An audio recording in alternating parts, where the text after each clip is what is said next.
to recite the resolution of the first amendment moved by thank you by recognition coming from the list coming from the Department of Health. just say I move for the rescission of my first motion. Okay, Of my amendment, yes. I rise to move the motion as the decision move as amended. Thank you, Mr. Speaker. I move to rescind the decision, the resolution of the first motion I move. Okay, Mr. Speaker, sorry, sir. I rise and I move to the issue to recite the resolution of the first amendment moved by thank you. Chairman, Mark Eset is my name from Akwa Ibom State. Okay, points of order, Mr. Chairman.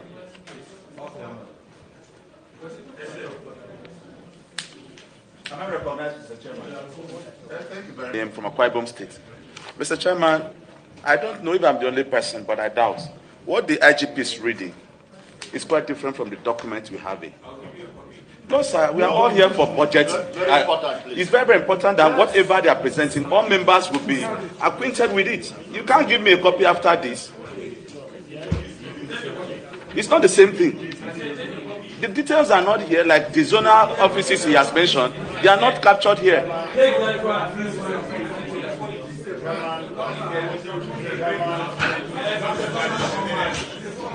Point of order, Mr. Chairman. Point of order, Mr. Chairman. Please, Senator, please.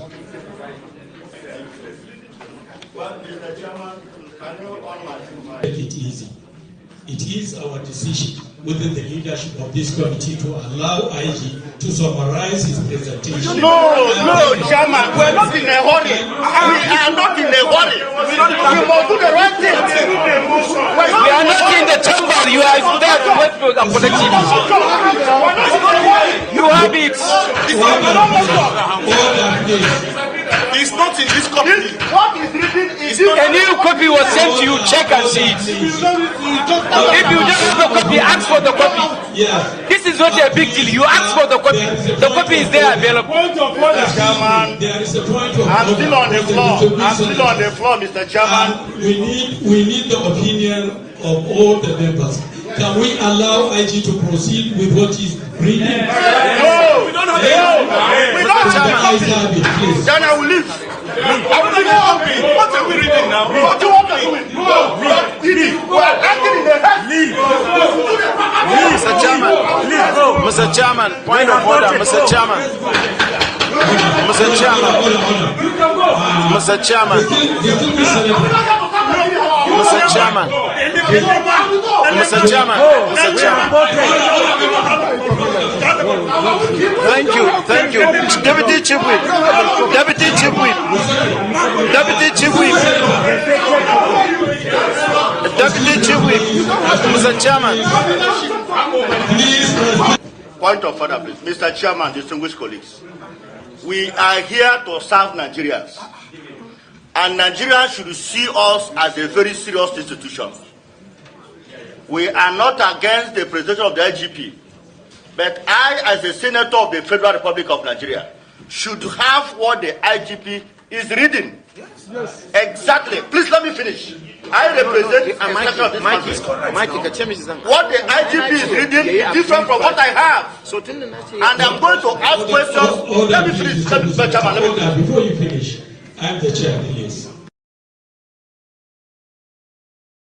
Honest, I can stand here today and I can give a few points that are contrary, a few points that explain perhaps what we're going through and how it was totally predictable, most of it, and maybe avoidable.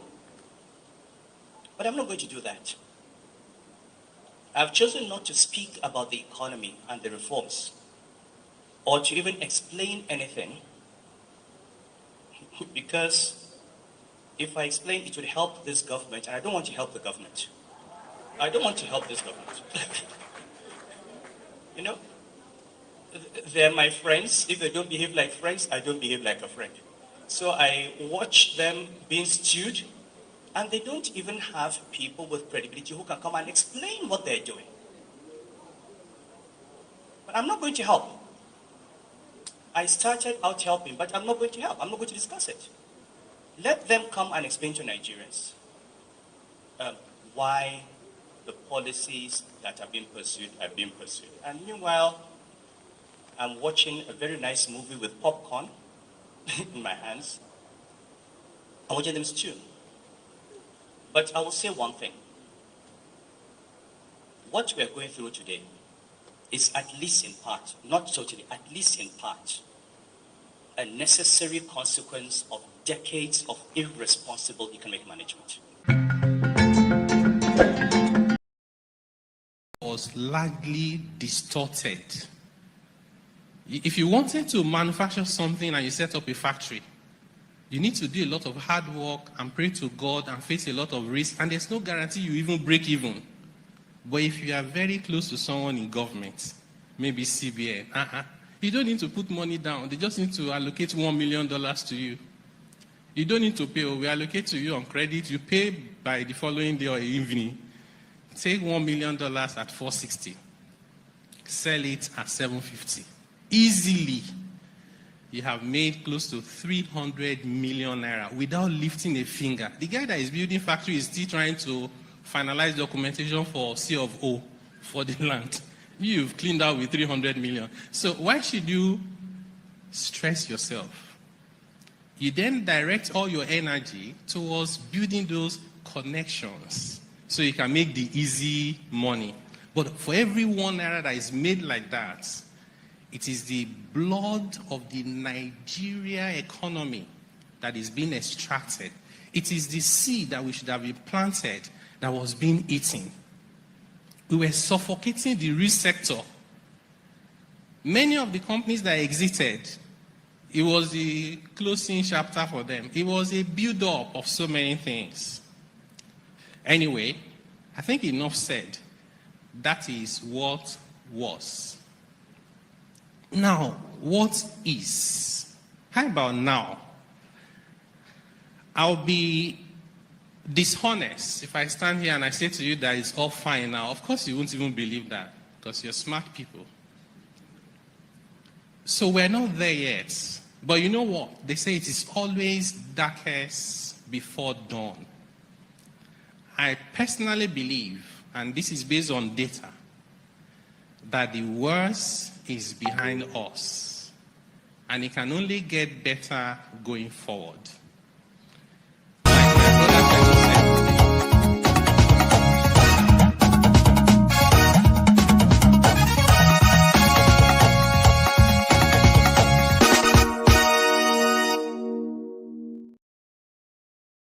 and this in don't feel like you are making a mistake. And I've actually had this is exhausting. Our people, my God, this is exhausting. Don't I think I'm going to leave this place because people are exhausting. And I've had this conversation with CM.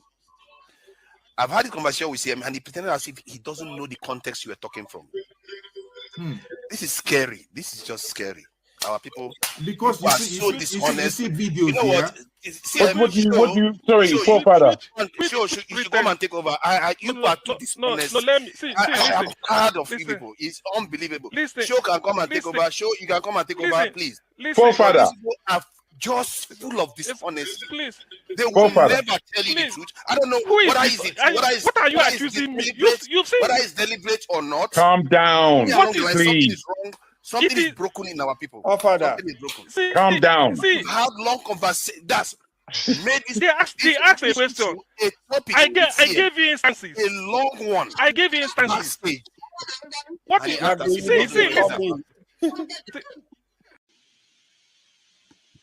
This is not a joke. It's not a turn-by-turn thing here. I wouldn't be here. After this election, stop coddling Showore and having him running his mouth. He cannot win a single local government. So you are the one running your mouth. Stop. Be respectful to Showore. Are you mad? Are you all right? Mute that guy. Mute him. It's my turn. Are you mad? Mute that. Mute that boy right now.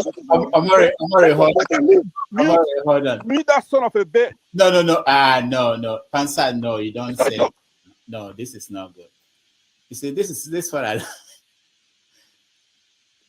I think I've said, why do you people want me to be making commentary, editorial commentary on this? This is your chance to speak, but you guys are making me to make editorial commentary. Why do we think that, hold on, Pansa, hold on. I'll call you when I'm done. Hold on, everybody, hold on. Why do all of us think that we are that important? Anybody, whoever you are. Why is this? Do you think this election will? I've seen the world. I don't know where you live. I don't know how you study history. I've seen the world. Nothing. This is not the end. This is not the end. We can't allow people to come here and talk this way. It's not good. You can make your point and quietly, and people will get your point. You understand? Nobody. No, not yet. I'm not finished. Maybe I'll start treating this as like a classroom. I teach a class. Nobody can speak like this in my class. It's not possible. But I just know that I want to engage. I want people to have conversation. I want to make it free. I don't want to start putting people, banning people, stopping people from talking. I don't like that. I hope that Nigeria wins. I'm never going to wish any president evil so that I can say I told you so. No. I won't wish them evil. I hope. You see, I'm not praying. There's no point. I can't pray for Nigeria to be fine. I only hope that Nigeria wins and Nigerians win. Because if you choose a dodgy doctor who has a dodgy record, who has, all sort of accusations leveled against him, to say this doctor, we think he's done this, or this doctor, this surgeon. Yes, he's a senior surgeon, he's the most whatever surgeon, but there are a lot of accusations leveled against him. If you choose him to operate on you, and you tell me to pray for you that it doesn't kill you surgery, what's the point? I can't pray. You might make it, you might not make it. My prayer won't change anything. So I hope Nigeria and Nigerians win during Tinubu's 4 years. Thank you. Thank you, sure. And I am ready to die defending Nigeria in whatever way. When it is God's time for us to go, it is you not took my going time to God. You are ready to defend Nigeria. I gave you No, I'm coming. Alexi, hold on. You already started. What I'm saying, defending Nigerians is this. I gave him my time and he's using it to defend No, sorry. I'm sorry. Don't forget, that state is now oil producing state. So they now have derivation, if you are not aware. So if you want to speak for anybody, please do not defend a character like a Yabelo. Please do not. Okay, let me respond to him. 1 second. Do not defend a character like Yabelo. Do not. All right, thank you, Mohammed. The people of that state. Can I respond to him? No. Then go to hell. Rudolph, go to hell. All right.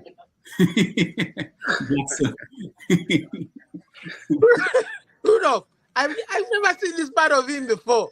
My God.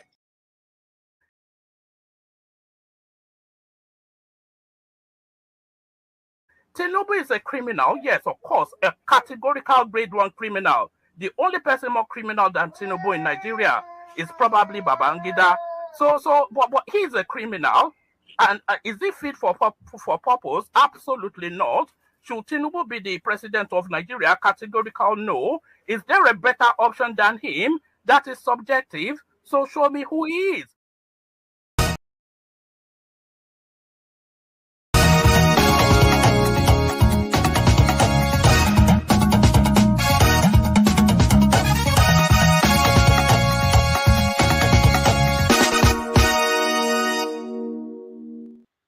All right. Good morning from New York. My name is Rudolph Okonkwo. This is Have Your Say 247. It's a show where you have an opportunity to have your say on some of the issues in the news across Nigeria, Africa, and the world. It's a beautiful day here in New York City. We welcome all of you to the show. Thank you for joining us. And like every other Saturday, we have interesting topics for you to tackle. Now we want to have that conversation around starting with Nigeria, where you have tax reform. It appears as if the governors of the states in Nigeria have approved the the tax reform that President Bola Tinubu is pushing for. There are a few changes in what they approved. So we see how that plays out when it gets back to the National Assembly. Meanwhile, the former central bank governor Sanusi, who is now the Emir of Kano, let me say one of the emirs of Kano, basically came out to say that the people running the country, they are his friends, but they are not acting like friends, and he's not going to help them. What does that mean? You know, people speak in codes. We want to know what is going on. Somewhere in Lagos, we have Femi Otedola, who is now essentially the owner of the First Bank of Nigeria, taking issues with people who are owing the bank, including Nduka Obaigbena, who most people know as the owner of this day. Nduka is owing about the company, his company, Hydrocarbons General Limited, I think, is owing over 200 million to the First Bank. So we are going to touch on that, especially when the former chairman of the First Bank ran away from the country this week. So we're going to talk about that. And of course, in Lagos, we have everything is all set, I think some people believe, for the son of the president, Seyi Tinubu, to take over Lagos State. Exciting days. So we will touch on that and see what people think, especially with the impeachment of the Speaker of the House of State House of Assembly in Lagos State. So this and so many other things are things we want to touch on today. So thank you for joining us and welcome.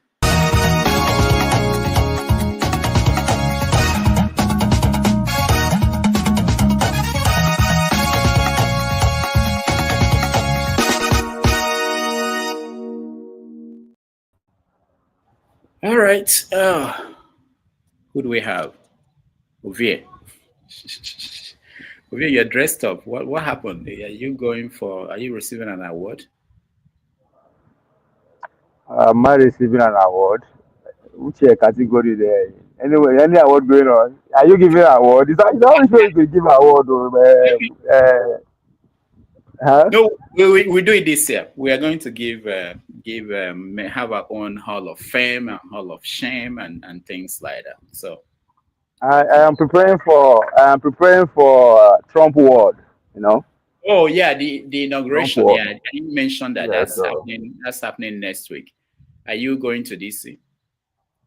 In spirit. You're not a serious reporter. I thought you were in full time, to cover what's going on in America. It's going to be too cold this week. Even the inauguration has been moved indoors. Yeah, but people will be there. Why not you? Yeah, that's people, not not me. Not our people. Let them be there. Anyway, I will follow it. I'll try and follow it live, and it's going to be. I'm actually looking forward to it. I'm looking forward to his speech. I'm looking forward to his executive orders, and I'm looking forward to his first. There are reports that on Tuesday they will start deporting people from Chicago. New York Times and Wall Street Journal is reporting that there is an executive order that he will sign on the first day that will mean that people will be deported from Chicago. Yeah, I mean, you have to. I mean, in my lifetime, it's the only president I see that he did what he promised. So he's just trying to fulfill this promise. It's nothing. I don't think we should be surprised. That's why I said I'm looking forward to the executive orders. There should be about 100 of them, but I think the first day will be like 50. 50 will be given to us immediately after the inauguration. So I'm looking forward to that. I'm looking forward to his first union speech during Congress. Because as we said, we are in a Cold War and we are in another brand new world entirely. So let's see what that's going to be with the Greenland, with the Canada, with the Panama, I mean, Nigeria going to brace. Are we going to review because he said it before that any country that trying to go with breeze and trying to undermine the dollar, we get 100% tariff. So all that thing. So I'm really looking forward to see how actually things are going to find out. So that's what I'm preparing for. So that's why you see me. I got to be ready. So that they don't go deport me. They don't go deport me. I just don't deport people now. I know we are American, so let me. Vin, welcome to the All show. right. Yeah, thank you so much, Dr. Damagis, and good evening from here, my little beautiful city of Bolgatanga in Upper East Region, Ghana. I am so much glad to be with you. It's not easy though, but everything is fine. As we do I our haven't own. seen you. I haven't seen you, Vin, since the election in Ghana, and Yeah, the new president. I told you to beam. I told you to beam your satellite on Ghana, but you refused. I don't know where you were. I wasn't around. So how are things going? The optimism, is it still there? People are hopeful. Yeah, we are very, very hopeful. You know, the man has been there before. Because of pride and some of his, comment he made that time while we were still crying, instead of him to tell us, oh, please, I am going to put things forward in order to make your life better. But he refused. Instead, he was showing us some kind of arrogance, and Ghanaians voted him out. One of the most horrible defeat in the history of Ghana in democracy. Now, he left, and he came back and apologized to Ghanaians. Then the man we thought that is going to do a lot better came in and began to trash us. In fact, even the air we breathe here, we paid tax on it. So, and we thought that this man is going to do things good. He refused to do anything. And upon that again, he's not even showing any sign of remorse. No presidential remorse at all. Then he and his party suffered the biggest loss in the history of Ghana, where over 1.7 million voters voted against him, irrespective of the free HSS, so many things that they were, touting on. The Ghanaians said, no, we threw him away. And this man has come in, and there are quite a lot of things that has gone on wrong in that former administration. So this John Dramani Mahama has come in, set up what we call oral Operation Recover All Loots, and appointed civil society organizations, big-time lawyers, and so on and so forth to investigate and find out. And there are a serious improvement. He has cut down government, expenditure, number of ministers, and so on and so forth. This man is on fire, but we pray that those that he is going to surround himself with will, spur him into the height that we expect him to be. All right. Thank you so much. Let me say hello to KJ. KJ, welcome to the show. Thank you so much, Dr. Damages. It's good to see you. Yes, the game begins. Just like Ove has said, welcome, Mr. Awaban and all now politics. It's been a long while because politics continues, doesn't have an end. And the latest one is the one we're looking forward to. You have advertised a lot of good topics we're going to talk about, and so many more, in the body politics of Nigeria. It never. It's like when we were growing up, there used to be one cartoon we watched called the Night of the Night.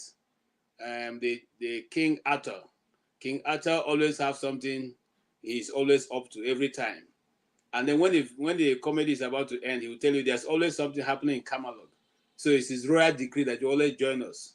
So it's my royal decree that everybody always join us in Dr. Damage's show because there's something new every time that we meet. And don't forget to click the button. And we've also moved to Iroko TV. So we may not be on Facebook.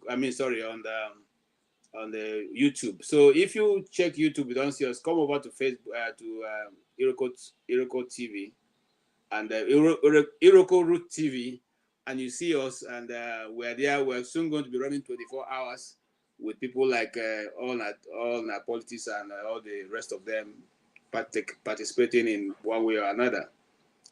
Thank you, sir. Yes, I will say I am also looking forward to the inauguration of Donald J. Trump, and watching how the new world order will come into play.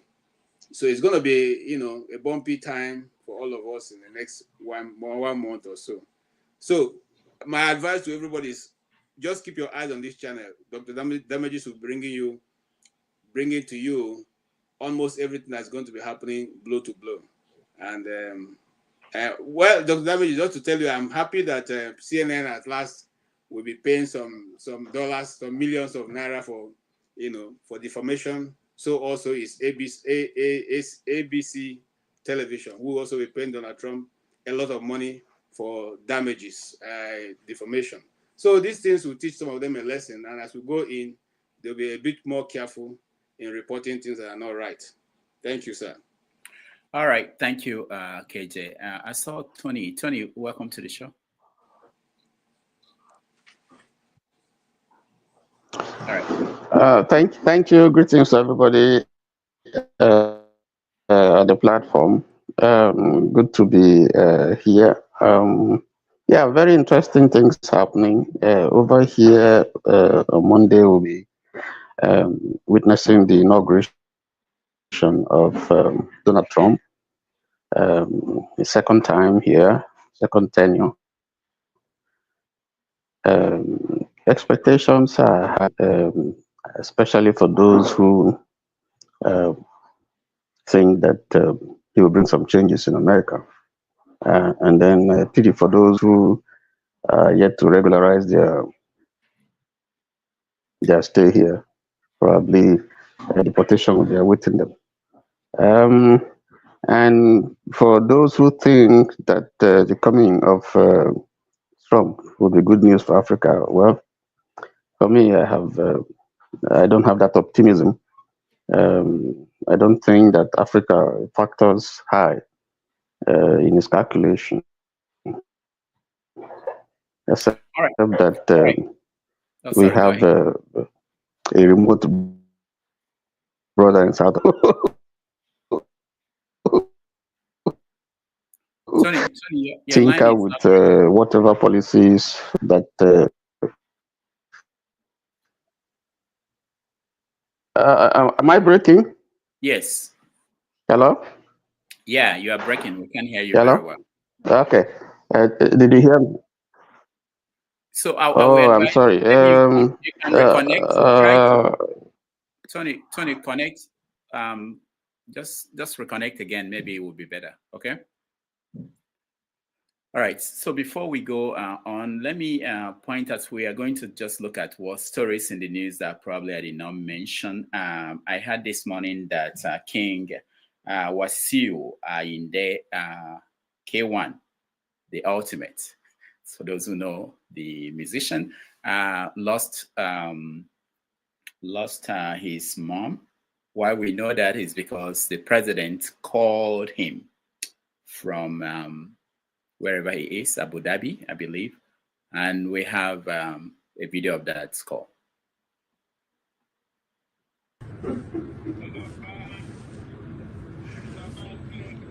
Ọlọ́ba sísá ìlọ́run ni o, ẹ ṣe o. Wọ́n á máa ṣe mítìn wọn náà. Àmísà. Àmì àkànbí ìwọ náà pẹ́ fún mi.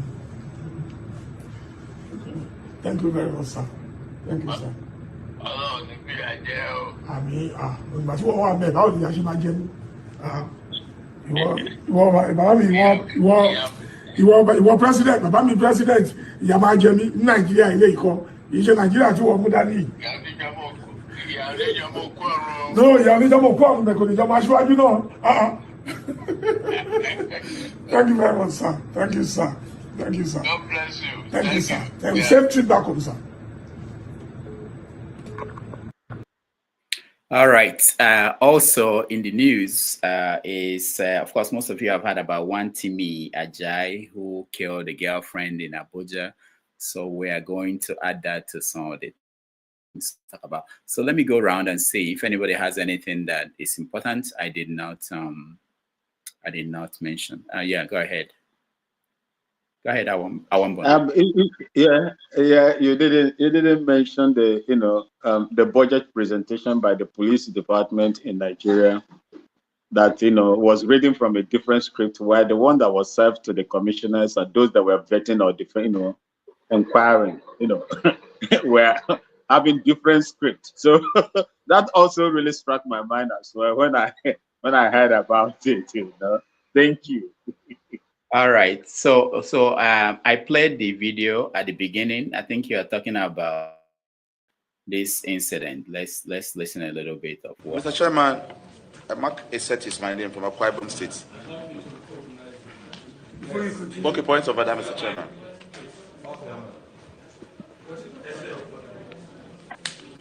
Am I recognized, Mr. Chairman? Thank you very much. I am from Akwa Ibom State. Mr. Chairman, I don't know if I'm the only person, but I doubt. What the IGP is reading is quite a document we have. No, sir, we are all here for budget. It's very, very important that whatever they are presenting will be acquainted with it. You can't give me a copy after this. It's not the same thing. The details are not here, like the zonal offices he has mentioned. They are not captured here.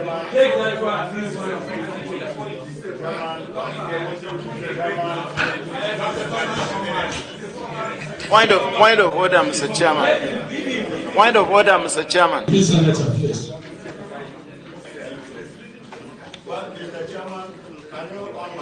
Make it easy. It is our decision within the leadership of this committee to allow IG to summarize his presentation. No, Chairman, we're not in a hurry. We are not in a hurry. We must do the right thing. We are not in the chamber. You are there to wait for the collective. You have it.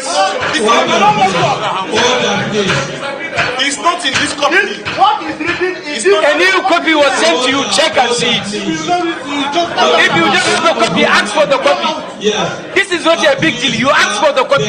The copy is there available.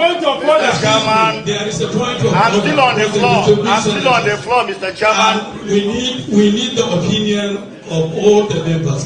Can we allow IG to proceed with what he's reading? No, we don't have the copy. Then I will leave.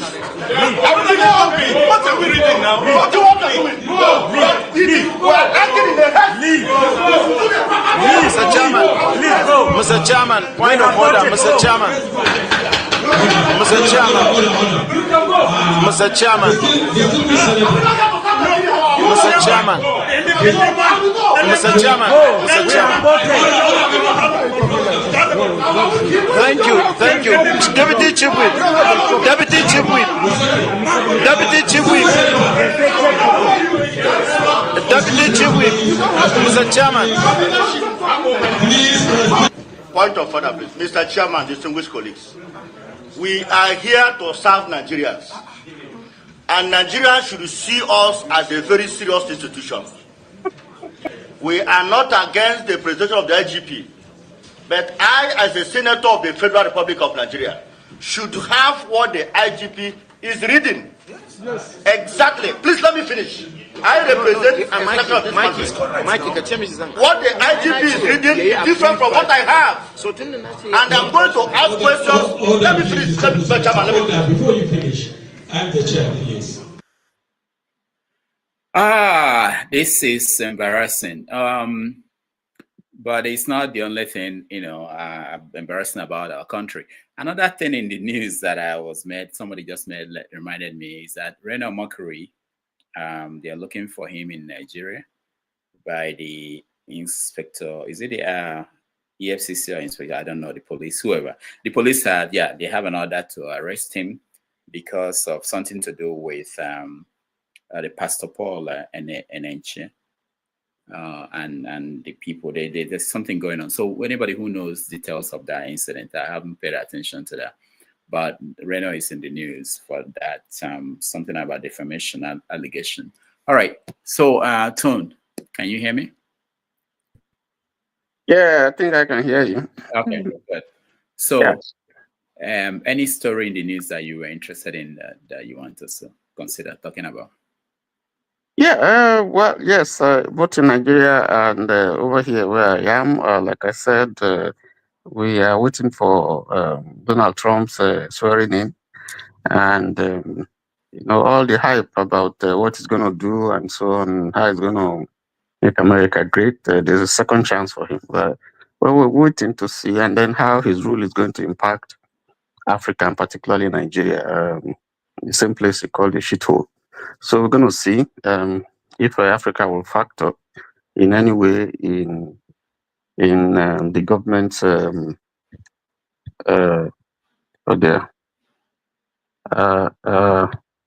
this thing is acting. Whatever policies that he's going to do, is it going to favor Nigeria? We're going to see. Oh Lord. Where are you? Tony, where are you? Yeah, I am in the. Unfortunately, Yeah, where are you? I'm in New Jersey. I'm in New Jersey, not too far from you. I thought you were in the southern part of America. So you see, they have bad network there, and no, it's not the network. It's actually I don't know. What you have to say about that? New Jersey of all places. I think it's me. Jersey? This is not coming from. This is not coming from. It's my problem. It's me really. I just want to find out what is new about Jesse. Nothing. Well, what is new about New Jersey? New Jersey. Don't answer that question. I was thinking you are from Alabama, so I would have had that would be a place that we expect something like this. Not New Jersey. Trump has a big facility there, a big estate there.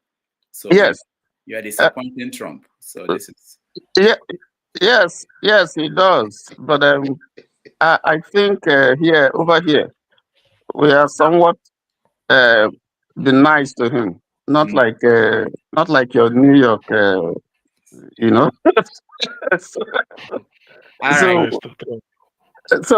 he can vote here. I mean, it's not like New York where going by the judgments he can vote. So he can vote here. He can come and enjoy in New Jersey here. But that's about Trump. All right. Looking at Nigeria, we're hoping that in 2025 we will see the government. Let me switch off because I think I'm having an echo and I don't think you're getting me clearly. Let me just go off. All right. Thank you. Okay. Sam, welcome to the show. Okay. Yeah. Thank you, Rudolph. Good afternoon, everybody. Yeah. So, Sam, we just mentioned stories that we are considering as part of the topics we want to talk about. If you have any story that you're watching that we did not mention that is important to you, maybe you can talk about it before we go on to start our conversation. I think, it's like I've forgotten, to be honest. It's true now. Sometimes this head, what it carries and what it thinks. Sometimes I used to have 2, 3 I could watch, but it's like that's okay. We have enough. We just don't want to miss anything major, So let's go to Man of Prestige from California. I know that. How is the fire doing? Man of Prestige, welcome to the show.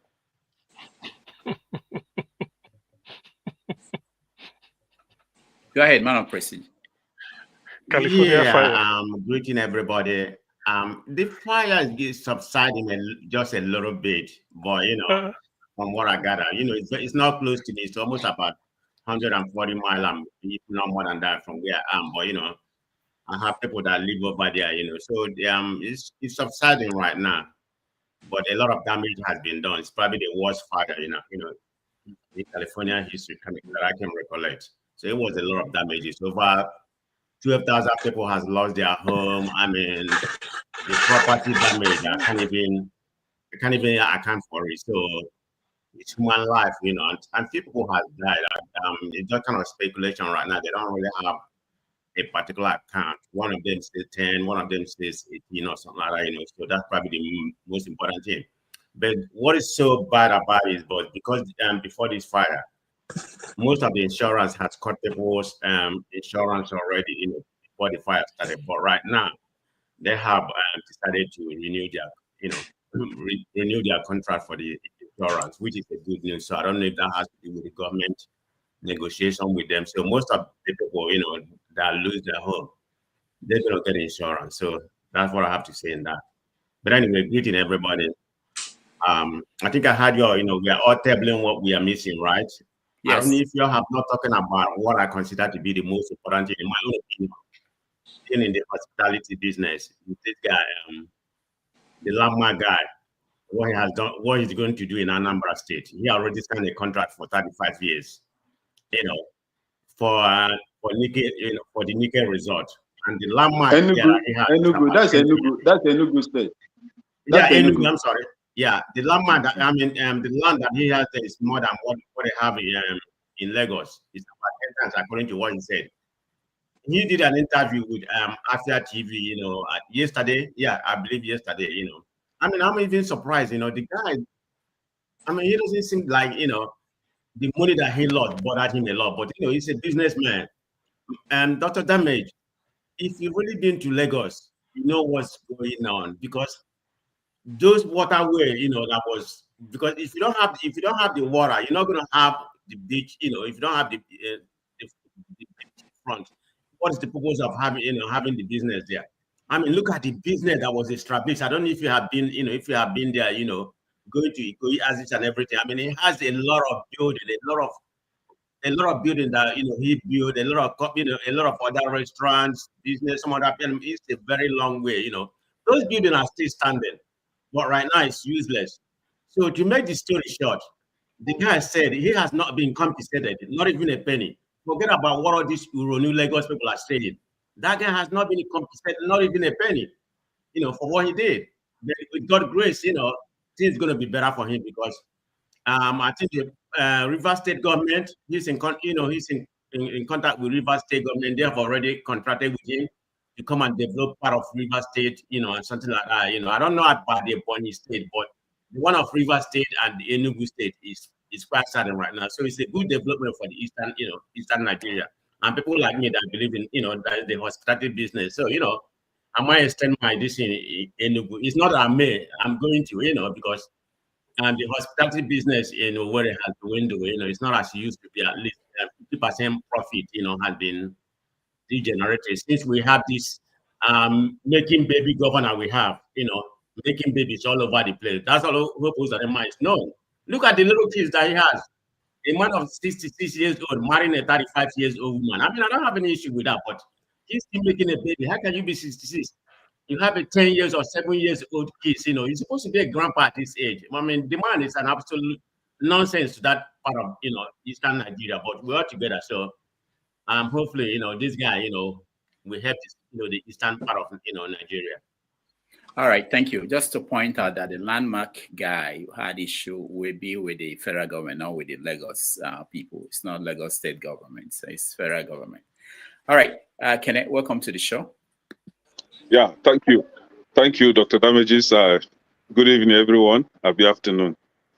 I don't know the topic, No, we don't have any topic. We're going to start with Trump now that we have Kenneth and man of praise. Okay. So we are going to start with Trump coming in and the expectations. So I want it to be balanced. Okay. I don't want man of praise to just give us the liberal angle of the story. So you see last time. Hold on, Kenneth. We have not started on that. Right now, we are just looking at if there's any topic we are missing, just even if it's just to mention it before we start the conversation. So I'll let you, if you have anyone you're watching, like Man of Prestige just pointed out that the landmark guy is in Enugu, trying to negotiate to take over the Nickel Lake Resort. Go ahead. Okay, I don't know if you have the California incident on your list. What incident? The fact that Donald Trump advised the governor then to get some water from Mexico, and he refused. It happens that California, as rich as they are, and as economically buoyant that some of us here made us to understand, they don't have hydrants. The water is empty, and this is what befell the people. So I don't know if you have that on the list, because California is in a sorry state right now.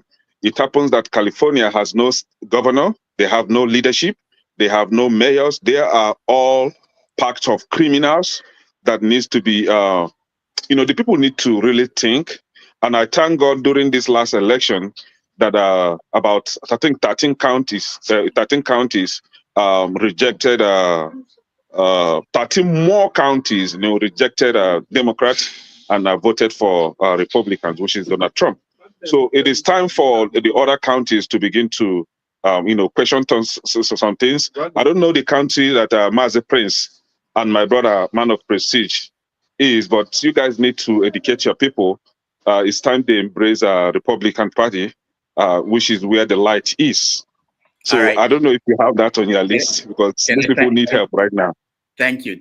We're going to, that will be the first topic. As a matter of fact, I'm in a shithole country right now. Do you understand? You see heat everywhere. You're in Nigeria? Yeah, I'm in Nigeria. I will make videos. Don't worry. Okay, we should talk to you. Actually, we need to know you need to worry about your own life. Forget about California, okay? No, we are generator now. It's generator that we are using right now. Generator. Okay. Sorry. Can I, while you are there, I would like you to collect, if you can, collect as much video as possible of the activities that happen. Hold on. Let me turn this off. Yeah. You said you would like me to do what? Collect as much videos as possible of the activities, traditional activities that happen during the Christmas time around Alibo. I'm trying to do a show on that. I want as many videos as possible of all the traditional happenings, whether they be. Can you hear me? Yes, I can hear you now. Okay, whether they be for River State, for Enugu State, for Anambra State, whichever of the states that how if those traditional outfits, they are just extremely beautiful. I want to see if we can put it together and package it and sell to the world, so that Igbo land will be a destination point next year. Okay, Dr. Damages, please. Maybe remind me, because it's noisy. I'm in a shithole. Everywhere is noisy. I'm trying to hear. But, All right, I'll remind you. That's okay. I'll remind you. Thank you. Flagship, welcome to the show. Good morning, Rudolph, and good morning to the panelists and everybody watching. I hope everybody's doing well. We are good. Good. Well, I've heard all the topics. It's interesting. And can they please, the topic I'm going to mention now, I want you to pay close observation. Since you're in Nigeria, I've been trying to reach you. I didn't know you traveled. The story that I heard this week was about the Nigerian airport. I think he's the airport manager, or supposedly the guy that is in charge of the airport in Abuja, was literally begging an unruly passenger. Story that I heard this flight. Did you guys hear about that? Was begging him to get back on the plane when he should not be outside of the airport. That was a big security breach. And following that, a lot of people also mentioned that they have seen many times that passengers who come in, most especially from, there was one guy on Voice of the People TV that mentioned that he flew on a plane and had some guys from Kenya. When they landed, nobody asked them any questions. They were pretty much escorted from the moment they got out of the plane to outside of the airport. They didn't go through immigrations. They didn't go through customs. And this guy that came out that the video leaked was a passenger that boarded Air France from somewhere in one of these Francophone countries that stopped in Abuja and was supposed to pick up passengers on its way to France. But nobody knows how the guy got out of the airport, came outside, was screaming, was shouting, and the airport manager was seen literally begging him. I think his name is Michael, was begging him, oh, please come. Oh, I don't know what to do. We don't know how to handle this. What do we do now? How do we handle this? This is a guy that breached security and is inside the airport, rather was outside the airport, who's not supposed to be in Nigeria. So there are people coming out to say, it's nothing new, that there are many times people come in, Chinese citizens and people from other parts of Africa, and they just walk out of the plane, straight through out of the airport with no questions asked. And in some cases, many of them are escorted. So can they please, on your way back, if you would, pay close attention and make any observation with reference to how secure our ports are coming into Nigeria. I witnessed one today, right? As Nigerian citizens, you have a queue, like a queue where you queue up as Nigerian citizens to go through the immigration, right? I was surprised that some people, I think they are maybe Chinese, but you know, they look alike, Chinese, Japanese, I don't know which, but they look like Chinese people. They just came, bypass everybody, just walk straight. That even one of the immigration officers began to record them back, that they should come back and join the other queue. They don't want to join the line. They don't want to go through the immigration check. I don't know why. And the second experience that I had today was that the airport has no AC. They brought out some boxes that they called AC and put by the corners. Some of the boxes were working, some weren't working. Like the airport was so hot, you can't even stay there. And I began to question the Lagos Murtala Mohammed. Do you understand? And another thing was they now show us the QR code, asked us to scan the QR code. I was like, and people were scanning. So I was like, what for? They say it's a health for health check. Then you scan it, then you now have to fill out the forms. And I told them, hey, I don't have internet. So do you have internet at the airport for me to, you know, connect to your internet? They say, no, they don't have internet. Do I have a phone? I say, yes, I have a phone. Do you have internet in your phone? I said, no. He said, okay, you don't have internet on your phone, and you are asking us if we have internet in the airport. I was like, are you crazy? I'm coming from another country, so my SIM card isn't working here. For me to have access to the internet, I have to have Nigerian SIM card, right? I can't even call my friends and families to come and pick me up because I'm in Nigerian airport. If I was in other South Africa or other African country, I would be able to connect to their internet and make calls. So why is it that you have a useless government? And this man opened his gutters and said, oh, you too, you are useless. I was like, no, I said useless government. I didn't say you are useless. I say your government is useless. And if you are part of that government, you yourself, you are very useless. You common internet you don't have in your airport, and you call that an international airport? Isn't that disgraceful? Okay, you want me to scan that QR code. What if he said, oh, okay, you can take a picture of it. When you get home, you can now fill it out. I say, I take a picture of QR code. Then when I get home, I use another phone to scan the picture. You guys are crazy. Okay, I will take the picture and I will not fill it out when I get home. How about that? All right. How about that? So if I have cholera, if I have airborne disease there, I will just come, stand here, scan the stuff and pass. And that is it. All right, we'll come back to you, Kene. You can give us a lot of feed on what you experience. Don't worry, I will make a lot of videos. Don't worry. Before you move on, please, it will take 60 seconds. It's a big concern, knowing that the ongoing virus right now, every country is concerned about it. In Nigeria, we have people that are just walking through straight from the plane into the country in Abuja, the seat of power. It raises a big concern. And lastly, were you charged $500 as a Nigerian in diaspora coming back to Nigeria? Was I charged $500 from who? There is a proposition that's been put out now. I forgot the guy's name, to the government, and I think it's being considered that every Nigerian in diaspora coming back to Nigeria has to pay $500 before they are allowed into Nigeria. Even if it's 1 cent, I'm not going to pay. But the thing is, the guy is crazy. I know you have a crazy government, so I will not be surprised if they come up with such things. This is where the showdown is going to come, because you can't rob me because I'm in diaspora. You see, oh God, oh Lord, help me. All right, thank you. Let's get to we'll come back to you. Bibi, welcome to the show. Unmute yourself, please. Can you hear me now? Yeah, we can hear you. Oh, hi. Hi, everyone. This is my second time here. So, yeah.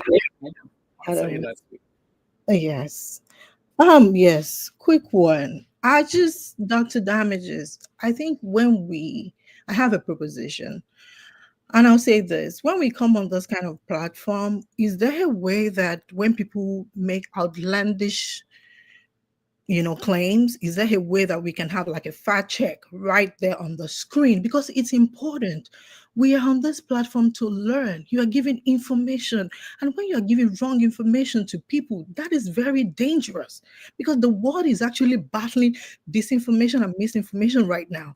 So it's very important for the sake of everyone on this platform for us to, when you make a claim, you have to show us fact, because fact over feelings, it's important. We can't just take what you say, because other people take what you say and run with it and they just regurgitate the same. So it's very dangerous, I'll say. So, but why I actually came on right now, because I started listening, why I actually came on right now is because I had Kenan mention that about California fire.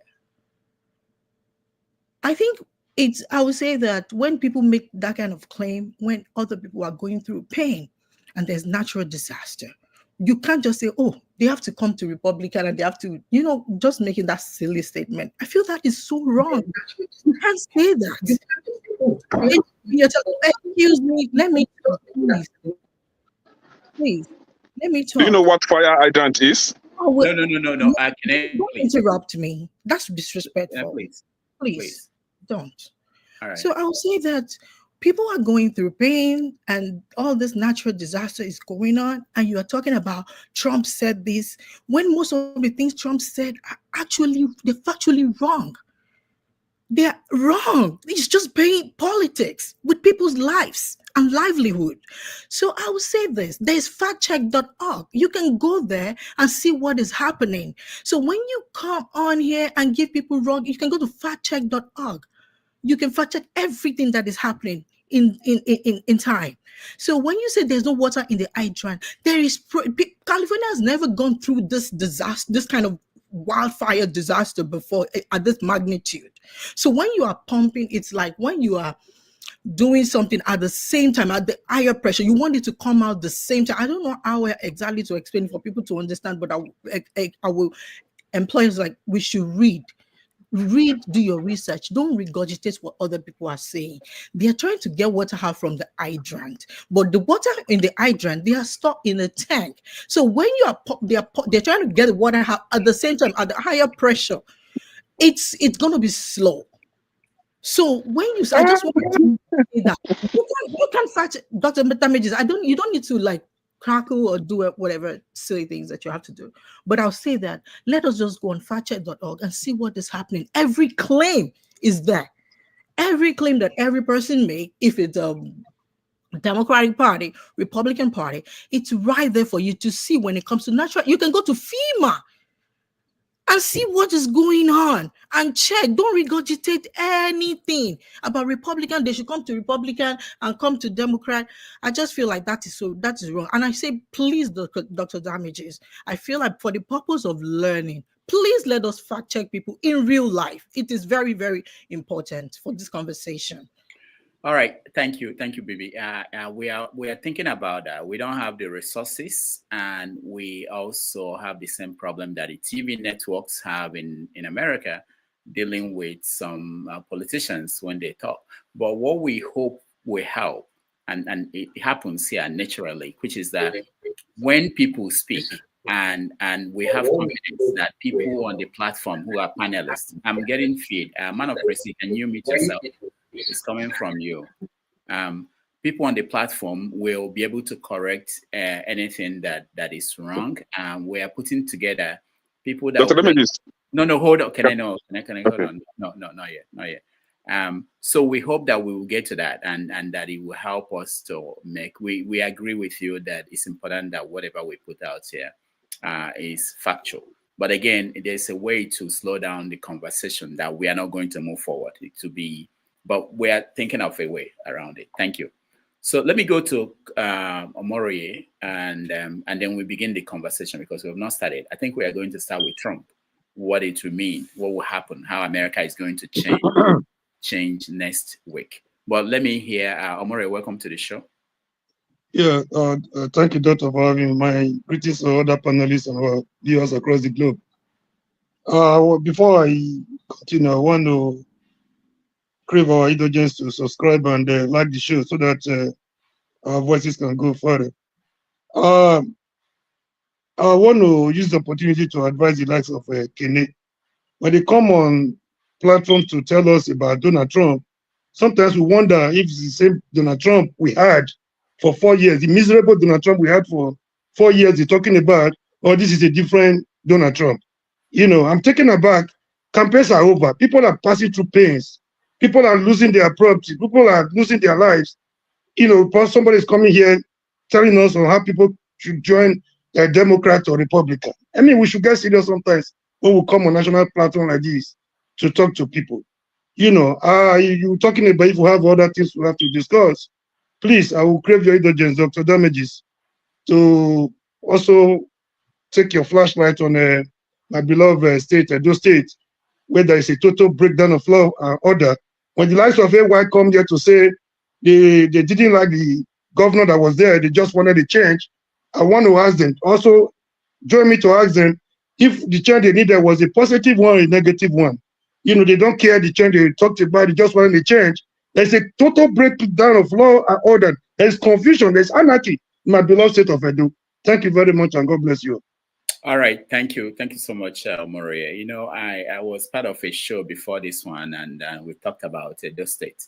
Somehow I thought that we've been talking about Edo State all day, but thank you. We will hopefully get into that. Let's start quickly so that we can touch on some of these topics. So let's start with Trump. On Monday, there will be a new sheriff in town.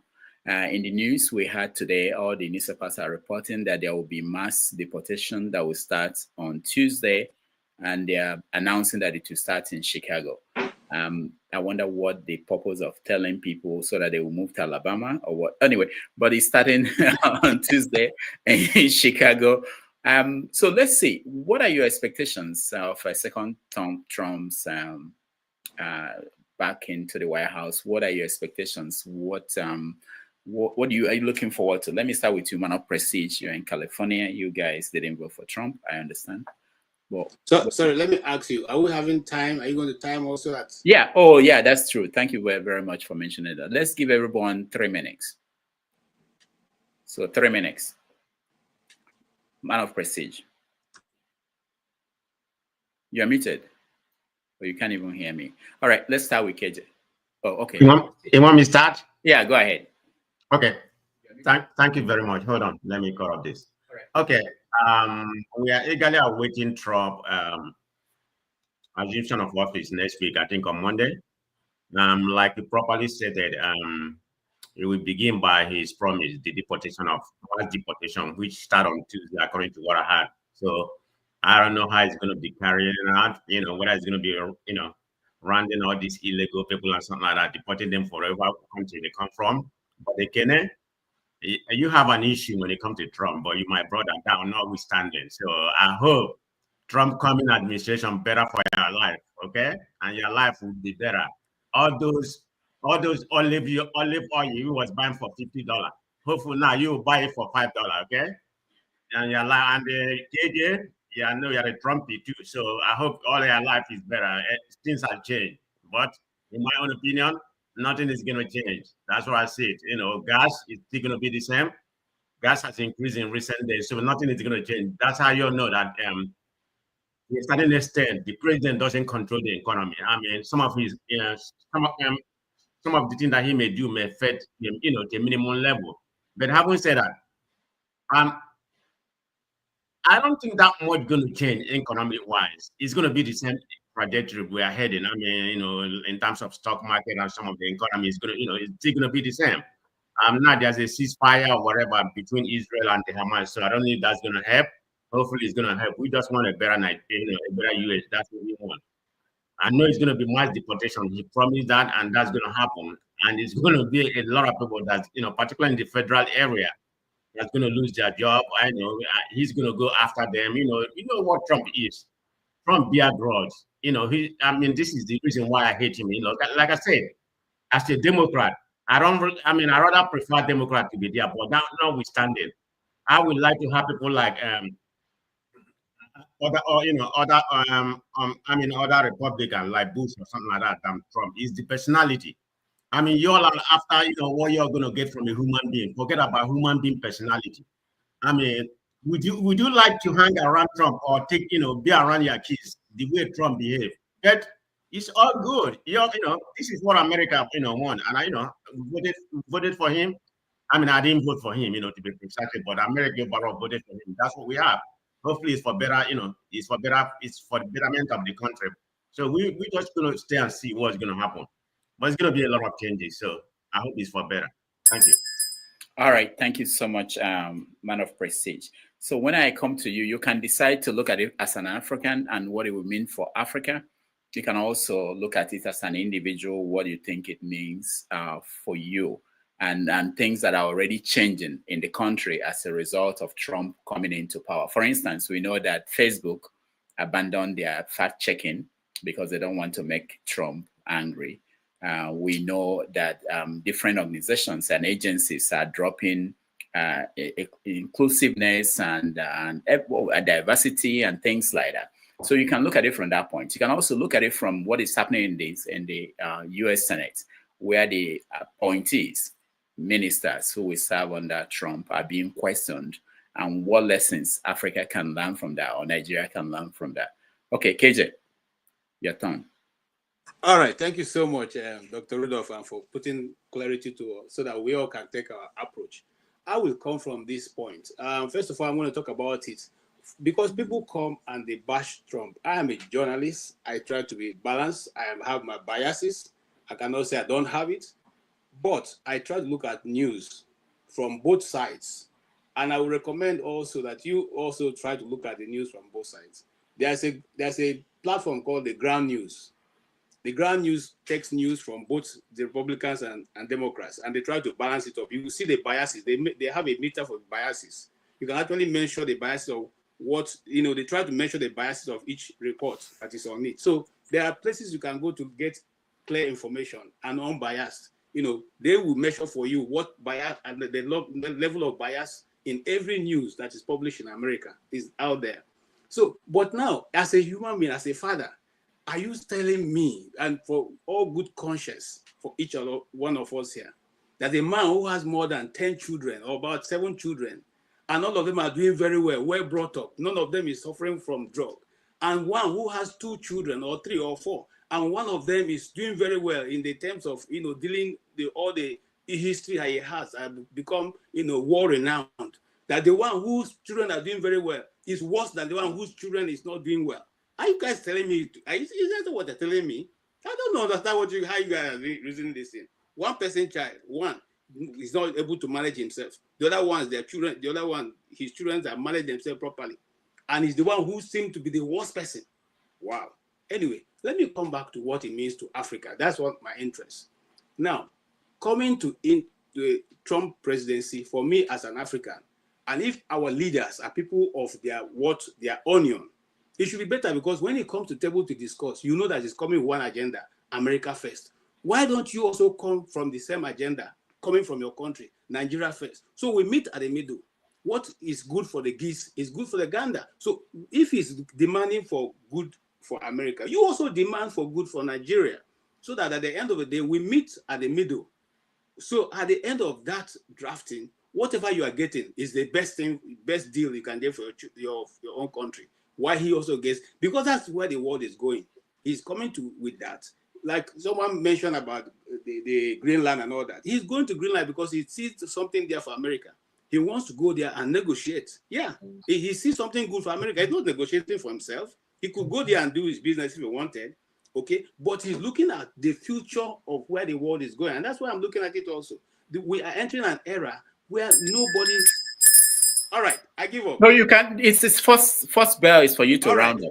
Okay, so with the world where we are going to now, it has to be strong leaders standing their ground for their own country. You have to have the ability to negotiate, and even for that matter, a strong negotiation point. If not, at the end of the day, your country is going to be losing, and everything will be taken away from you. Thank you. All right, thank you, KJ. If I have to follow up, then it means I will delay going to other people. But we'll get back to that. I hope I will remember, because KJ, the question for you will be, what is negotiation? What is intimidation? What is, when you say big, strong leaders, what if another strong leader rises from somewhere else and comes, there are many complications to what you are saying. Yeah, I'll just point the person straight to what's happening in Burkina Faso. Burkina Faso is better off right now than what we were yesterday.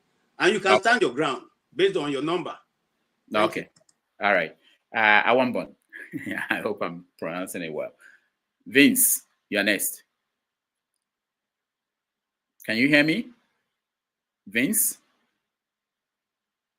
Okay, I don't Yeah, my name is Anwin. It's Anwin Boon. Anwin Boon. Anwin Boon. Okay. Anwin Boon. Okay. Yeah, I will not hold it. I will not hold it against you, because that is my Kusasi name from Mole Dagbon ethnic group in Ghana. You see, I will. If a man comes out to speak, I want my country first. Whatever that is going to happen, first and foremost, it must happen to my country.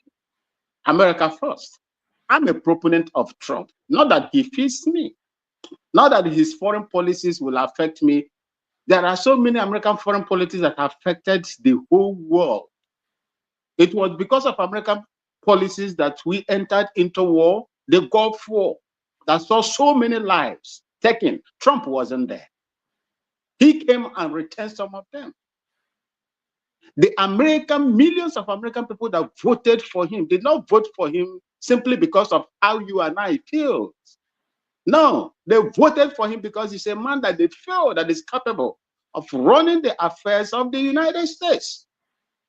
And I will, if he will hear me, I will tell him, just like he did in the first time, there is nobody on this earth that is perfect. Every one of us that is here, there is no one of us that is here when they open our annals that you will not see a particle of excreta in it, no matter how clean you wash it. Okay?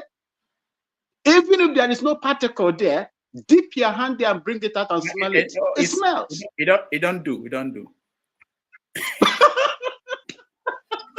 Don't go deep into that. We got the analogy. Dr.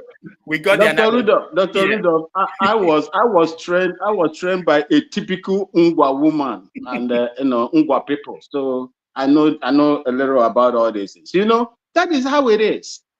For me, I will see him doing things that are going to benefit the Americans. And one thing, if Trump is hearing me, is this: he should not look at the people, because that man is a survivor. They tried to remove him they failed. They tried to remove him through legal means, they failed. They tried to assassinate him, they failed. That man survived all these things and later won all those backbiters that were trying to eliminate him. He's a strong man. And I would like him to translate that bravery into his administration and make sure that Americans, feel the impact and the goodness of his administration. That is what I would like him to do. Thank you so much. All right. Thank you. Very good. CM. Trump is coming. CM, can you hear me? Yes, yes, I can. I can hear you. I've had people say I've heard that Trump is coming. Today is 18th. I think that is on Monday. He will be inaugurated as the 47th US president. Well, the thing is that I think listening to Trump and during his first presidency, he used to say that all the crime or most of the crime committed in America are done by illegal migrants, and that is the democratic states, the cities like New York, Chicago, they are refusing to bring them for deportation. So now that they said he's going to sign the first executive order to start deportation, maybe from the one, I think that is what he's trying to carry out. But that is by the way. You see, as somebody who lives in the UK, we look up to America for leadership. I'm saying this, I'm saying it again. So the coming of Trump, well, Trump, I wouldn't like him to be America-centric, making America great, considering anything that won't favor America, well, it wouldn't sign it or so. It's good. That is patriotism, but I want Trump to have a look at Nigeria. Why I say so is that he's not going to run for election again, so he's free to stand his ground and then tell Nigeria off. All this nonsense, arresting without just let him emphasize the rule of law and threaten Nigeria that or else they break diplomatic relations. Nnamdi Kanu cannot just be. It's an affront on international law. You rendition somebody, getting to 5 years now, no trial, and you kept quiet. Nigeria is not a law unto itself. So the coming of Trump, the only superpower, that is America, I don't think is interfering in foreign whatever domestic policy. I'm saying from the point of view that Trump should focus on Nigeria. No matter the agenda he has, let him focus on Nigeria. For one thing, Nigeria is the largest, the most populous black nation. And we are messing up now, full time. We never had this bad. From the beginning to the end, we are messing up. Self-inflicted damage, scoring on goals here and there. Trump should take a stand and then call Nigeria to order. You might not invade Nigeria, but then any pronouncement he makes will go a long way. So if I'm to be selfish, I will look in that direction. I will urge Trump that, look, you are now the president of the world. Forget about what people are saying. America remains the only superpower. And Europe, as far as I know, UK, they listen more to what America says than to any other country. Even to UN. Thank you. All right, thank you, CM. Just to point out, I'm not sure that Nathaniel Bassi will sing at the inauguration, that Pastor Kumuyu is coming to the inauguration. So there will be a lot of Nigerians. Maybe Trump will figure out where Nigeria is in the map. Kene, you're next, 3 minutes. Yes, thank you, Dr. Damages. You see, I will repeat this again.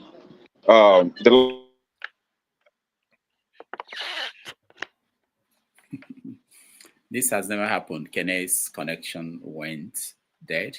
We're going to skip Kene and go to the flagship. Yeah, when it comes to Trump, yeah, can you hear me? Okay, go ahead. Yeah. This is what we all need to understand here. Even if Trump could not do anything for the country, for the fact that you and I, both Democrats and Republicans, are going to benefit from his policies. One of the policies is this: for the seniors, the senior citizens will be exempted from paying taxation or taxes. They have paid their dues. They shouldn't be taxed again in that country. That is one policy. Hope you hear. The second one is for some of us here that likes to work overtime at your place of work. Trump is saying that for that overtime that you're going to work moving forward, that you are not going to be taxed anymore. So more money in your pocket. You know that should be that Owambe you want to run, right? You will be how you have more money to organize those parties and do those enjoyments, right? So see, whether we like it or not, right? Some of us, we've seen Trump as devil, Satan. That is okay. But please do not benefit from anything that comes from Satan. You see, when you work overtime, tell your workplace they must tax you.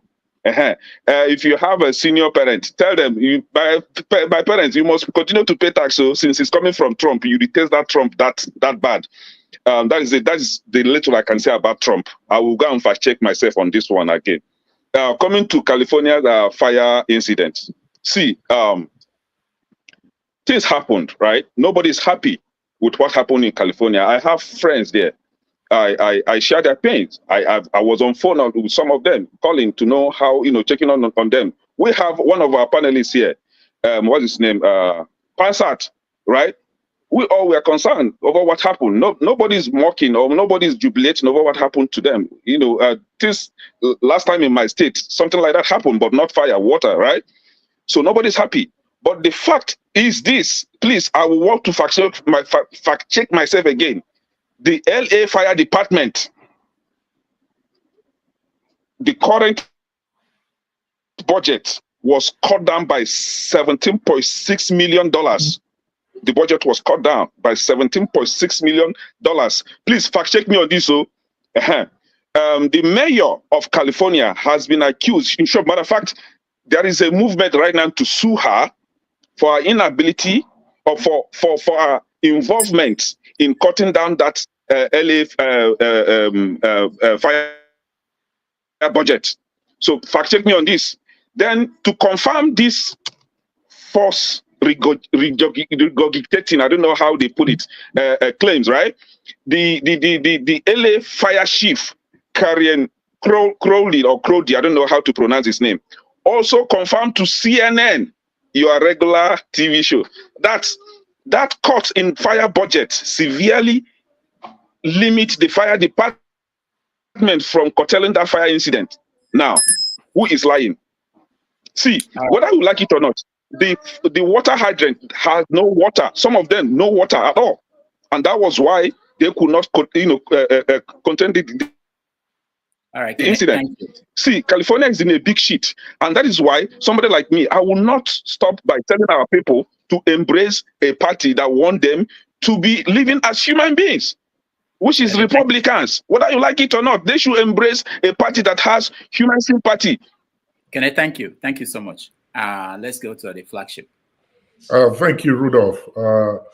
So Monday, the new sheriff is coming to town, like you said, and everybody seems to be running helter-skelter now, trying to figure out where to hide, because the devil that will befall all American citizens and the rest of the world will be taking power following Joe Biden's exit. Let me start with the publications you're talking about that the newspapers are reporting about mass deportation. Well, that is not certain yet. We don't know. These are speculative reports that Trump is going to sign in executive orders for illegal immigrants to be deported. The question is, these illegal immigrants we're talking about, they are held by the Joe Biden's administration.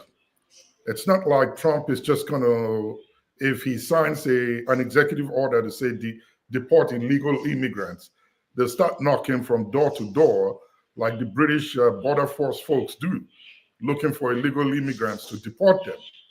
Those that are in jail or in custody right now that are illegal immigrants are going to be those they will start from, if at all that will happen. And again, it was during the Joe Biden's administration that these ones were held. And who said, do you know the number of immigrants that were deported within this last 4 years of Joe Biden's administration? Nobody talks about it. You know, what concerns me is this. On Monday, he's taking office. What I want to know is how and what executive orders he's signing and how they will benefit me as someone here in the U.S. and how it's going to affect the world at large. The U.S. economy, security, so many breaches that we have within the system. And also concerning, although I'm trying to see where he's going with this, the people he's appointing, his billionaire friends into office, I guess he's approaching it from a business perspective. A little bit concerning, but I want to assume that this is all meant to do good for the American economy and the American people. Israel and Palestine just signed a new truce right now to end this issue that is going on. I hear that Trump had a big role to play in it. And if he did, is it sustainable? Will they be able to hold this following Sunday? Was it Joe Biden that really made this to happen? We don't know. But let's assume that Trump said, end this reef before I get into office. People say it's a payback to Netanyahu. We don't know. But what I'm looking forward to is a better world from here within the U.S. out there to the rest of the world. We need to calm down in all of these misgivings and mishappenings, loss of lives that's going on everywhere in the world, and begin to focus on how we can each begin to sit down and learn from each other on how to fix our various countries. Trump is focused on America. Let him do his job. If he goes out of line, there are ways to get him corrected. All right. Thank you, the flagship. Tony, you're next. Yeah, thank you everyone again on the platform. Yes, Monday it will be swearing in ceremony for Trump, and I think we'll see an end to all the political rhetorics. But as they say, the morning tells the day. We see threat to take over Panama, and if he fails, he will invade. President to invade Panama. I have a son who is in the military. I don't want any war. Two, we see all the threat about taking over Greenland, annexing Canada. I think talk is cheap. We have heard him say that if he comes in, it's going to bring down the prices of reduce inflation. And lately, we also hear that he say that well, it may be difficult to bring it down. So already, the outlook is looking. The outlook for me, it's not looking too good, going by what we see. But we hope and pray that Trump's second coming would impact positively on America. For me, the first 4 years of his tenure, and this is my personal opinion, was one that saw a lot of Americans die from COVID, which was mismanaged. I saw a lot of showmanship and power play, and talk, and insults. Mexico will pay for the whatever. Wow. Yeah, the wall. Mexico didn't pay. So this time, I think that maybe I'm looking at his cabinet. I hope we would not have the kind of job turnover, that we had in his first tenure. Even though I question, the character of some of those that he has appointed. But again, we'll see. 4 years will tell. As for the fire in California, so sorry that is happening. But I think to paint the picture that is the entire state that is engulfed in fire is wrong. And then I think we need to have some understanding of the chemistry of fire, because if you don't, then it's a problem. I think Kenya should be a little bit take it easy, because if you look at the situation, it's not about how much would the Republican governor have done given the situation. It's debatable. That said, let's see what happens. Thank you. All right, thank you, Tony. Let's go to Bibi. Bibi, you're nice. Yeah. So, excuse me. I would say, we know, Trump is coming in, and for me, it's not about Republican or Democrat. For me, it's about policies.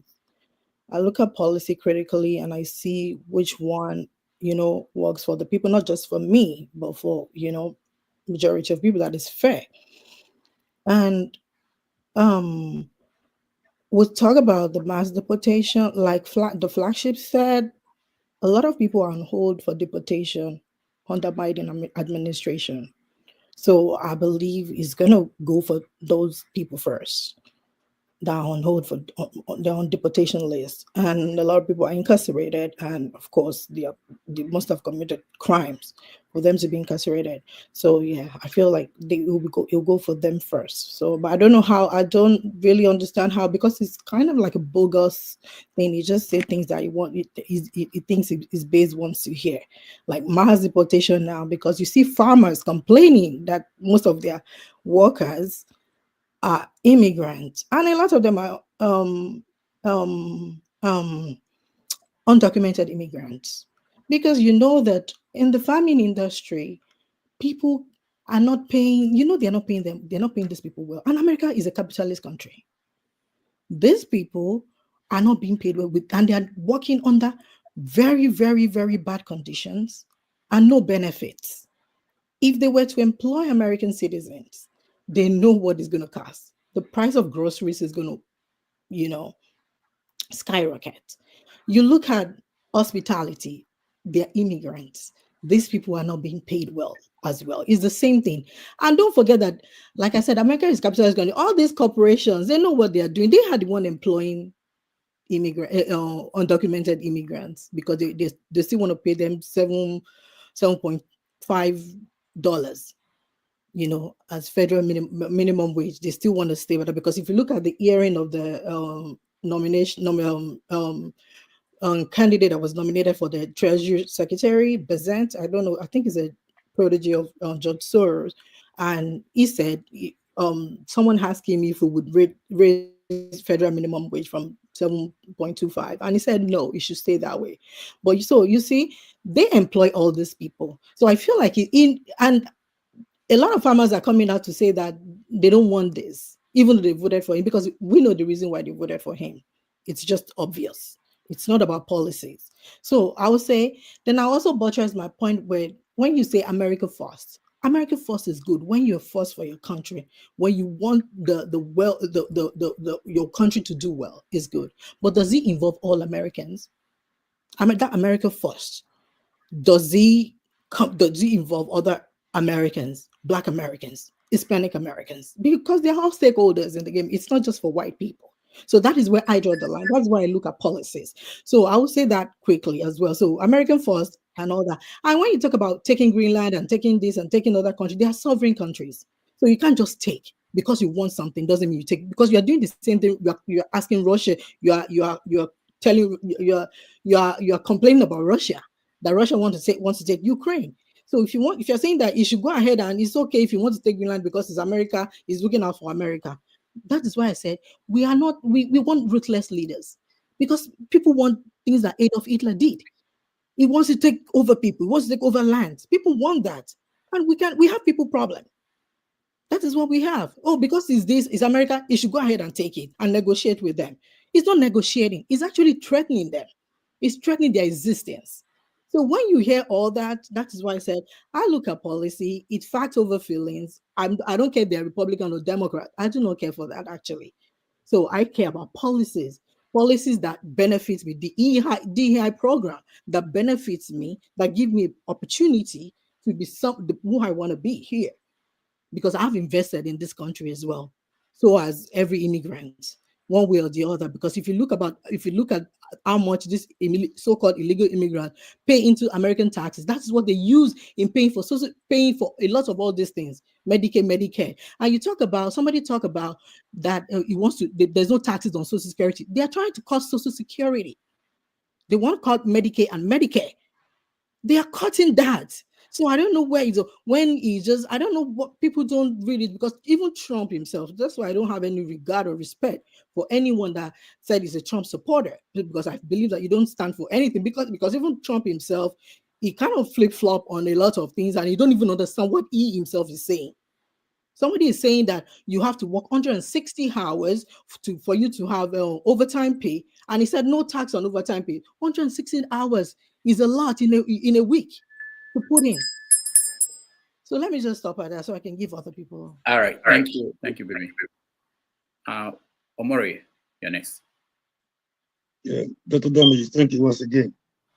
For various audience, I want to create the audience once again to subscribe to the Iroko platform, so that we will no longer casting from here, we can have an alternative. I like the show, and you're liking the show will make it go far and wide. As for Trump, I'm not expecting so much from him, because I don't want to get disappointed at the end of the day. If he was a neophyte in the political terrain, I will be wondering what will happen. He's somebody I've seen his 4 years of a calamity in America.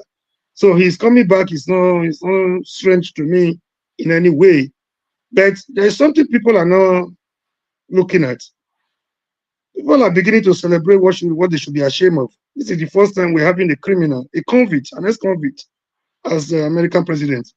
And America tends to be the police of the world. They want to give the impression that they are super, in the world perspective.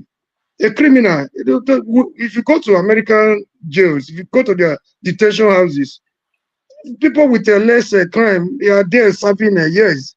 And an ex-convict is coming to be the president of America.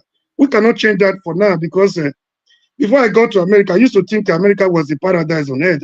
Little did I know that, they could also have a criminal one day as their president. Like somebody that said, I don't know, he's a soldier. He said they tried to eliminate him. I mean, you should know better.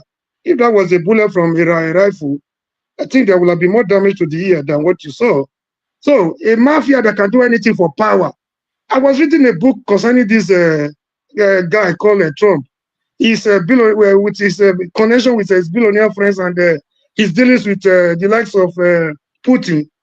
I mean, you will be amazed at somebody that is coming to America not just as a president, but as the president of the world. I want to, to be a police of the world. You dishing out trace here and there. I'm not moved anyway because there are institutions that will checkmate him and bring him to where he belongs.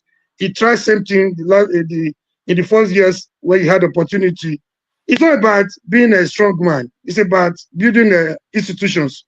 I'm not moved. He cannot do any shit. He's just coming to, it's a bully. It's a bully. And there is limit to what he can do. If he feels he's strong, there are institutions that will checkmate him. He tried same the last time, but he was checkmated. I'm not expecting much from him because I know who he is. He's a bully. He cannot do much, so I don't want to get disappointed at the end of the day. I'm not moved. Thank you, and God bless you all. All right. Thank you, Amori. Let's hear from John Abba. John Abba, you're next. Dr. Rudy, can you hear me? Yes. Nice to have you. I've been watching you from the very beginning, Old man watch from afar now as age is telling on us now. We take our time. I don't know why Trump is even going to White House. As of my age, I already pin. I have a pull up. I don't know what the business 70 to 80 years have. It's just like Tinubu. They wake up in the morning, don't know where they are. And now the institution is ready for them. So it is what it is. The only good thing is that there is institution in America that even 7 years can rule America. But to talk about Trump policy, no policy. This man is a racist, is a nationalist that is going to die very soon and go and meet Jesus. That's the white Jesus. That's the white Jesus that KJ celebrated or celebrating. And he brought a pastor from Abuja to tell us about that and offering. The Bible said the earth is the Lord and the fullness thereof. So why am I giving him anything? Everything I have and myself belong to God. I can give charity, but to give to a pastor to eat on behalf of me, am I stupid? But it's okay, KJ see my mind. Uh, so So Trump is not a big deal. Trump is a man that is going to come and 4 years will go so fast. And we will be talking about different things. Another thing that our people waste time talking about Trump policy or no policy. It's all about personal interest. There's nothing more among the billionaires. So we should be talking about what concerns us, how we're going to build our life, how is our children going to look like when we are long gone. Are they going to still be in America or they're going to go to the world in Africa to shape Africa? Let's see beyond this narrative of America have anything to offer anybody. It's about interest. And some of those things, this is what we should focus. Life is all about interest. I come here because I have interest in Rudolph. Even though his glasses is wearing off, he's supposed to change it, but they are not subscribing enough, so he's still wearing the old one. I didn't do that. Someone didn't like what he's saying. But what I think Janaba, It's okay, go ahead. yeah. So all those things doesn't make any difference whether Joe Biden children are on drug, Trump children are doing well.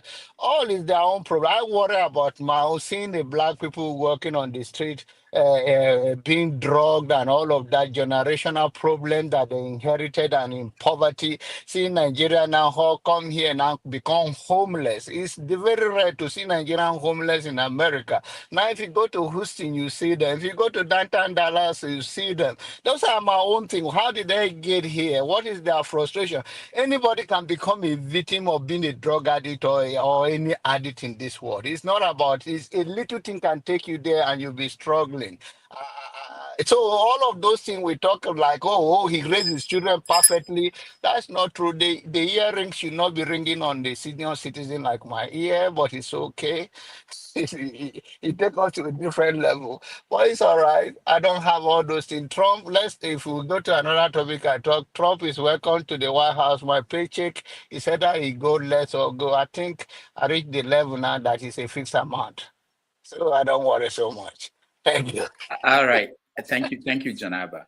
Let me say that after Monday, all the problems of America will become Trump's problem.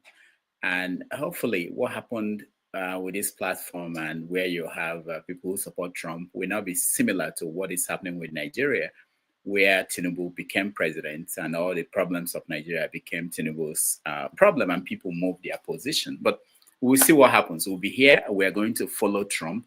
I'll give two people opportunity to weigh in on something that has come up again and again. Trump was saying that one of the things he will change, which is something I think will impact some of us abroad, is that children who are born here to parents who are not American citizens, that they will no longer be acquire citizenship. So that what it means is that he hopes to change that. I just want to hear from two people. I know everybody may have an opinion. Would that be, not that you can change it if he wants to push for that, would that be something that you support? And you can raise your hand, anybody who wants to weigh in. Yeah. Yes, Okay. it's something. Yeah, it is something that I would support. My reason is because of these same people that are talking trash about the US, these same people that are talking down on US, telling us that we are not part of US, when in actual sense, we are citizens of US and we have a country to protect. We have a country where we make our living, where we make our earnings to protect. You cannot side with illegality and you come here to talk about good governance in your country. You are supporting companies to employ illegal people where they will rip them off. They will not give them health insurance. They will not give them workplace hazard insurance. They will not give them anything. Matter of fact, what they pay them is below the minimum wage. And you are supporting those companies to continue to employ illegal people. The same way they will be in Nigeria, got pregnant, then when it's time for them to have a baby, they will cross over to the US and have a baby. Go back to Nigeria and begin to spew rubbish about the same country that they are benefiting from. So I support Trump. If you are truly honest, want to be a citizen of that country, you become a citizen of that country. You cannot be jotting up and down, destroying the country that you claim to be a citizen of, or you want your children to become a citizen of. See, let's tell ourselves the truth. If you want to come to US in a legal means, the door is open for you. Apply and you come to the US and settle. If you want to come through the back door, Trump is saying there will be no room for illegality again. You have to go through the right channel. You don't come here illegally and then they employ you in the farm, they employ you in the companies and they're ripping you off and they are making a lot of money out of you because they don't pay you what you're supposed to be paid. And then the citizens are there looking for a job. How does that make sense? What happens employing the citizens that have paid their dues? But no, you don't want to pay them. You want to rip the illegal immigrant off because you're giving them peanuts. And people are supporting this illegal means of employment. All right, thank you. People don't have character, honestly. Bibi, you're next. Unmute yourself, baby. I'm sorry. I want to say that he's talking about 14th Amendment, I think, about birthright citizenship. And it's in the Constitution.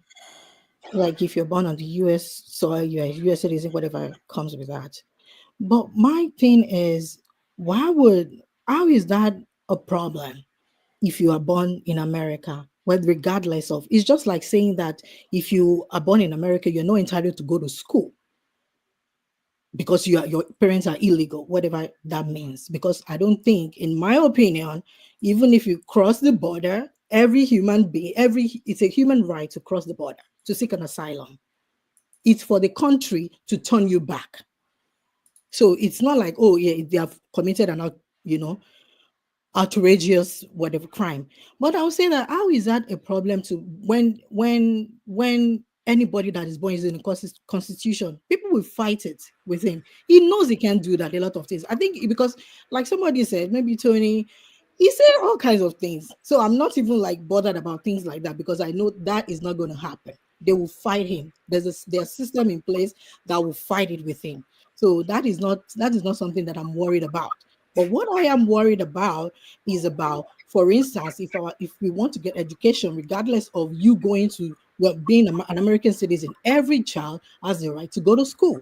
And that is why I think one of the deportation, what I heard, like one of the deportation is going to come from people that that are illegal, and they will start going into school to pick up, when parents go to pick up their children in school, then they can pick them up because they are illegal, start asking for people's documentation and all of that. So everyone will have to like carry their citizenship, whatever, around with them, of their birth certificate. But I just feel like the birthright citizenship, I don't think it's something that he can work on. He was just talking a lot of BS. I don't think it is.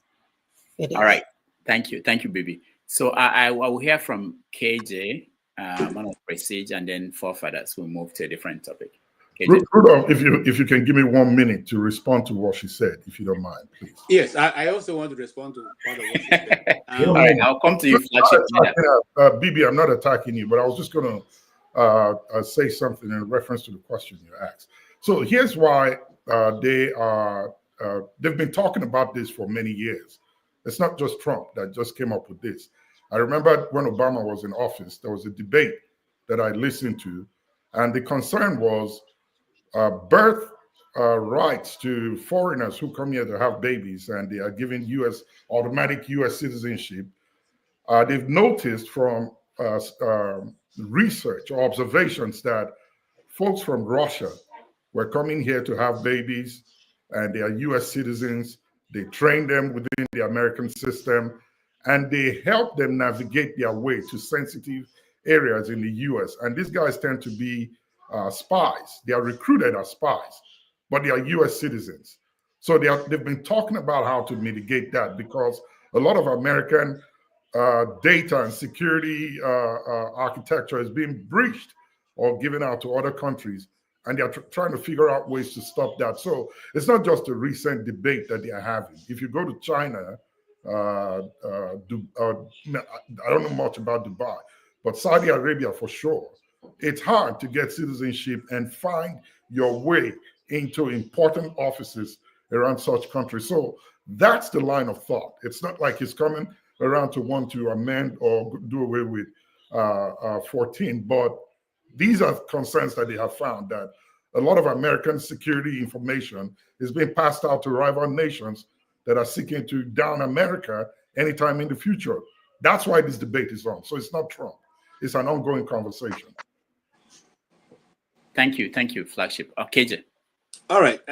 So I'll leave that. But I don't know. I think right now I've lost my train of thought, so you can as well go on to somebody else. All right. Man of Prestige. Sorry about that, KJ. Man of Prestige.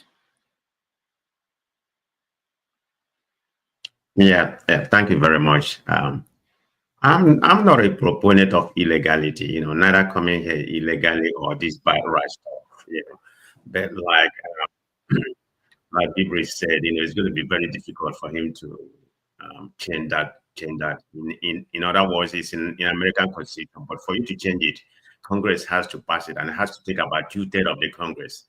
regardless, right, they control the Senate and the House, but they don't have the majority in terms of getting about 2/3 of each. So it's a difficult proposition that because most of the promise he promising is just to promise. We know how presidential election work. People promise, and some of them they're not going to be able to deliver.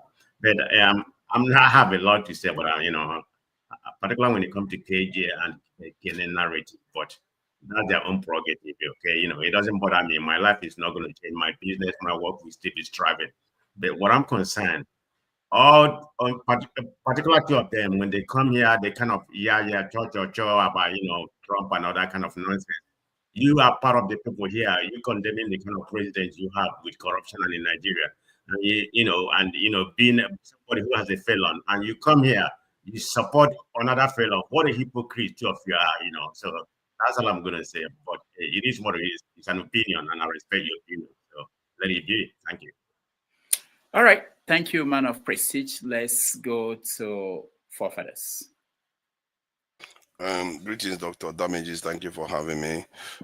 Greetings to the panelists, the chat, and the viewers. Yeah, Trump is coming in. For me, I look at it from the point of view that I try to empathize with Trump followers, at least the core ones, like Steve Bannon and the others that believe the white majority is under threat. And that question is getting to a head. And I think when you understand that, you understand the core supporters of Trump. Hence why the idea that this birthright citizenship is not going to be challenged, think again. Because if those people fear that most of the bets are from Hispanics, Africans, Indians, and all the rest, yeah, they will consider removing it. You don't be surprised. And if you look at most of the European countries, it's almost as if the whiter they are, the more generous the system are to the citizens. But the moment foreigners start showing up, you start seeing that they start changing their attitude towards those things. So don't put it past them that they might consider reversing that law if they feel that it's going to slow the takeover or the white people becoming minorities in that nation, because that is what concerns them. And it may sound simple, but it's something very fundamental. I've not seen any nation in history where one group is a majority and they peacefully transition to another set of people becoming majority. I've never seen that before in history. If you can find it, let me know, because America is about to go through it. And all these things you are seeing, while they are able to elect a convict versus a prosecutor, that is what is coming up. Because the prosecutor thought that they cared more about ethics. They care more about living or dying. They care more about other people taking their country for them. That is why they are doing what they are doing. If you think they are crazy, they are not crazy. They know exactly what they are saying. And that behavior, I fear that Americans and the Democrats, American politicians don't talk about this enough. This is why Steve Bannon thought just Trump even hiring professionals from India and all that it was sacrilegious. He literally said they hate Americans. That's what he was accusing Trump of, just because he wanted to employ people that are qualified from overseas. These people are believers, and I've heard some of them talk, and they are willing to cause a civil war to break that country up so they don't fall to become minority. This is something that has been going on for years, and it's coming to a head because they're worried that in the next 20, 30 years or so, you're going to have 50% minority groups, 50% Europeans, and that there are consequences. And this is a superpower. There are consequences. Why would they give up that power? The Anglo-Saxons earned that right, and you think they are just going to sit there and hand the world over to minorities? You are going to have something else coming. And I just feel like if you read that, you're going to start understanding the direction America is going now. You're going to start looking at the decision that the Supreme Court is going to be making. Trump is going to elect so many white people into top positions. The only people that are going to come next to me is maybe Indians. Because Indians, those ones, I'm not sure most of them, there's anything white supremacists they don't like. because they are the original supremacists. Even in their country, they construct it like that. So they tend to like, if you look at that, his Indian appointee, the way he talks. Even Indians call him a kind of, because they believe in caste system in India, you see. Because these people, they see darker people as inferior. They don't want them to come and take over their country. And that Indians tend to support that, even if they are one of the darker ones, that the white people consider them dark. So if you understand all these dynamics, you're going to see that the Trump presidency is good in the sense that he tends to allow other nations to do their thing. He doesn't care about other people. All he cares about is white people. Or when he affects his business personally, it does shows a sense of a kind of wavering a little bit in terms of commitment to the white cause. But his cause supporters are the ones you should be worrying about. Those ones believe that America is at stake and they have to fight for it. And if they don't fight for it, they are going to lose. If Trump decides that he's going to listen to them, be careful. It's not about you. Stay out of their way. And I think Nigerians and our own people should use their own this time to start building up, because Trump doesn't care too much about you. He doesn't care, except you threaten America. That's when you have a problem. You threaten white people, you have a problem. But Democrats care. They will make sure they stay in your way, make sure you don't progress, because the Democrats are the true, in terms of, how do I put it even, control freaks of the world. They are the ones that go out and mess with your system, and they believe in democracy and the freedom of, they are ideologically kind of, and it makes them extremely dangerous. They kill far more. They start wars far more. Look at what these two crazies have just done when they were in office. Needless wars. They triggered cost of living crisis all over the world. For what? You want to fight Ukraine? You want to make Ukraine part of NATO? Why? Why is it so important to you? Why is it so important that they killed over 50,000 Palestinians? But they did it anyway. Because these people, the way they look at the world is very, very different. They are willing to up the ante until things get completely out of control. But look at Trump now. He's actually having conversation with China. And he's going to have conversation with Putin. He's going to have conversations with Netanyahu. He's going to try to calm the temperature down. Because historically, it turns out that that is what Republicans tend to do more. But I will leave it there. If you just track the history of Republicans, was it not Nixon that went to China to negotiate with China? Was it not? Did you see Democrats do that? These Democrats that we like to think that they are all nice and nice, study their history closely. You're going to find that it's not as clean as you like to think. Thank you. Sorry, sorry, just one thing. I'm sorry. Quickly, you remember last week when I talked about replacement theory for white people? That is all about it. That is the basis of everything. That is what I don't take all the. I said I look at policy, not party. I don't care about Democrat or Republican, but replacement theory. That is what white people are all about. In 2045, they are going to be in minority in America, and we as Black people, we have to find our way. We have to get our shit together. Pardon my French. That is what I am all about. All right, thank you. Let me just point out a few things. One is Eddie was talking about Obama conducted the highest deportation in the US, which is true. And then he wanted to know why Trump is the problem. The difference between what Trump is trying to do and what Obama did. First of all, Obama did that because he wanted to pass a comprehensive immigration bill. And the way he wanted to present it was that he said, we have taken care of the illegal immigrants and the criminals and all these people. But it didn't work out well. After he passed the health care, he couldn't even move anything in immigration.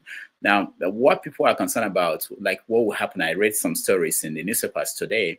They are saying that Trump is not just going to pick up people who are already locked up, because there are people, illegal immigrants, especially those who committed crimes in America, who are locked up in detention. Trump is not just going for them.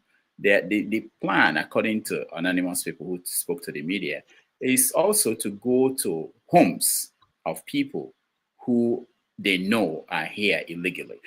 Even people who were given, for instance, there are people who are arrested, maybe because they're illegal immigrants, they are told to leave the country, but they don't, because they didn't commit any crime, they didn't lock them up. So they are going to go to those homes. So what it will mean is that you may see disruption of life of people. People have kids here. They will find parents that will be moved out of the country. So that's why people are making this an issue. It's not that deportation has not been going on in America. It's constant. Any president, it doesn't matter who the president is. KJ, what do you want to say? But Rudolph, that's not the first time that this is happening now. It's not that Trump is starting that. Obama did it very well. Yes, no, you are wrong, flagship. Obama did it. Obama is sent Obama, so he doesn't do anything wrong, you know. Because I have a friend when here. as a sent, you can't do anything wrong. So KJ, 1 minute. I have a friend here. No, don't go there. You are going to the wrong side. No, I just want to mention that. No, I'm saying don't mention it because it's not. There's no need to mention it. Democrats. But here's what I want to say. Why is it that when I say flagship, KJ works up? When I say KJ flagship, I thought you guys. No. I just wanted to mention that it happened to somebody I know here. He was. Yeah, you see, the thing is, all these are speculations which we have seen before, and I want to discuss from a different point, Rudolph, if I may. You see, one of the things I've come to learn is that if you have favor, if you've called favor with the media, you are reported favorably. If you don't have favor with the media, you are demonized, and every of your action is read opposite. Now, there are many good things people have done, and because those people are not in favor with the media, they are reported as being the most wicked and cruel things that happen in the people's government. I'll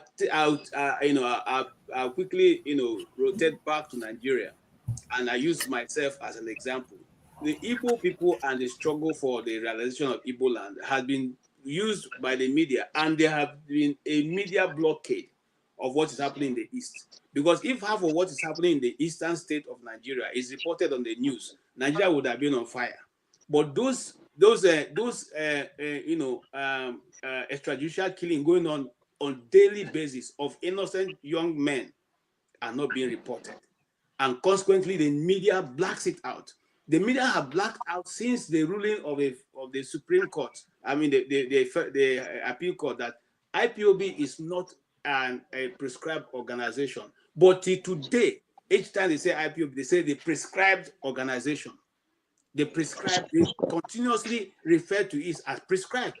So if the media decides to report you in a favorable light, perhaps the things that are being said will not be said the way it is said. So I say that because I sometimes have seen news, the original tapes of those news, and what they eventually report is totally different from what the original tapes are saying. So let's be mindful of that as we go into this era. Double check your information and be sure that what you are being told on your favorite television, news outlets are really the same real news that are going out there.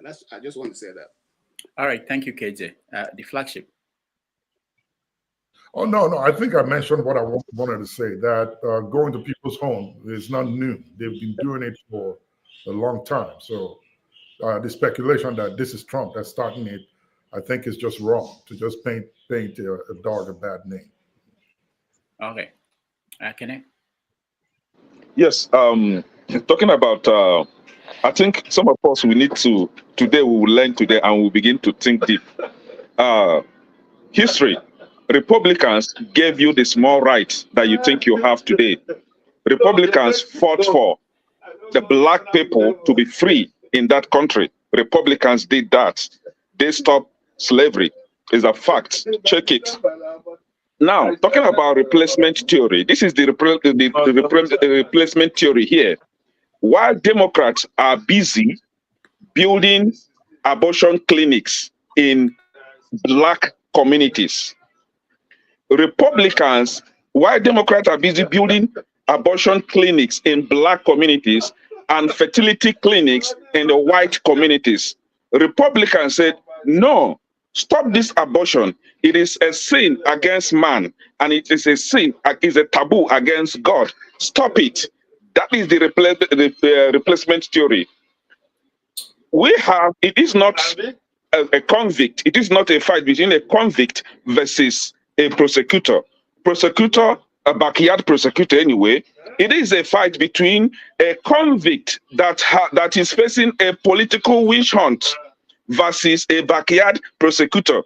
It is a fight between immorality, sin against God, disrespect against God, and morality, protection against man, protection against, protection to life, right? Because a child, an infant, has a life too. right? They should have a right to live. Not one careless mother decide to abort the baby at will because she is not comfortable with the pregnancy. Who asked her to open the thing in the first place? If you are willing to open it, you should be ready to keep it. I am not talking about medically related reasons. That is very understandable. If it is something that will affect life, you are free to take it out, right? Discuss with your doctor. But careless ones, the ones that jump from one man to the other, carry belly all the time and abort it at will with taxpayers' money. My tax money, use it to commit a sin against God. I say no, right? So you're talking about somebody's talking about drug. No, we have Biden giving them pipe to smoke, to take drug as much as they want, destroy yourself. And we have Trump rehabilitating them, telling them that it is not good to be on the street to take drug. Come, we'll rehabilitate you and put you back to the society so that you be useful to man. You'll be useful to your society. So see, the earlier we begin to understand that it's a movement, a satanist movement against the children of God, which you are, unless you've decided not to be created by God, unless you've decided to have fallen from heaven, that is okay. But as far as I'm concerned, yeah. Where did Biden give people pipes? Oh yeah, it is the record. California, Los Angeles, on that street. It is on record. I can pull it up and share it right now. You can share it for everybody to see. Give them pipe. They say giving them pipe will make them to take the drug in a most secure and safe means. In this country, we all witness that. This is not the first time you said it on this platform. Oh, okay, thank you. Bibi, one more reaction, then I will end up. I know, Dr. Damages. I'm just looking. That's why I said we need live fact check. You have to really get to because this is how misinformation spread. I'm telling you, this is exactly what people take from this, because a lot of people are listening and watching what he's saying, and a lot of people are lazy to do research anyway. So they just take this and run with it. How can you say you're talking about abortion, you're talking about morality? What about morality about rape? What about school shooting? How is it pro-life when before they are born, but why isn't it pro-life when after they're born, after birth? What about mass school shooting in America? So this is not about Republican or Democrat. I don't know what you're talking about, because I don't know. I'm not fighting you that you're a Republican. Whatever you are, you can be. That's your choice. It's your prerogative. But I'm saying that you cannot say you are pro-life until after children are born. You cannot give them breakfast and lunch in school. So we have to look at things. You have to really look at things as a whole, not just to pick and choose, or Christianity, or you are the moral police that will judge people and that will say they spread their legs. What does that even mean? Do you know what women go through when it comes to abortion? You don't even know that abortion is not just, and Planned Parenthood, like somebody type, is not just for abortion. So you should really do your research, Kenneth. Please don't just come and give narrative. I don't want to use some words because we have to be respectful, but just feel like you should be cautious of what you say. And no, be free, use any word. No, I can't. I'm just saying that you should like to read more, because you can't just give unintelligent feedback on things. That's not how things are done. You should really learn the history of America, learn what is going on. That will make you to understand how to react to things and what. Then you can't just pick and choose about morality. Nobody can judge anybody on morality. How can you say Dr. Dame, just a minute. No, minute. Just let me can because how can you say rape is okay? Raping children is okay. Look, Dr. Morality, if you can have a live fact check on the screen and look at the state that have highest case of incest and rape and all that, look at that. Look at higher schools that are not that are a state that list in education. Look at it. It's not about religion, about loving Jesus. If Jesus were to be alive today, because Jesus gave progressive views, if Jesus were to be alive today, he said, feed the poor. He said, love everybody, love people regardless. Why are we picking and choosing? The fact is that we've already onboarded what has become. People should live with that.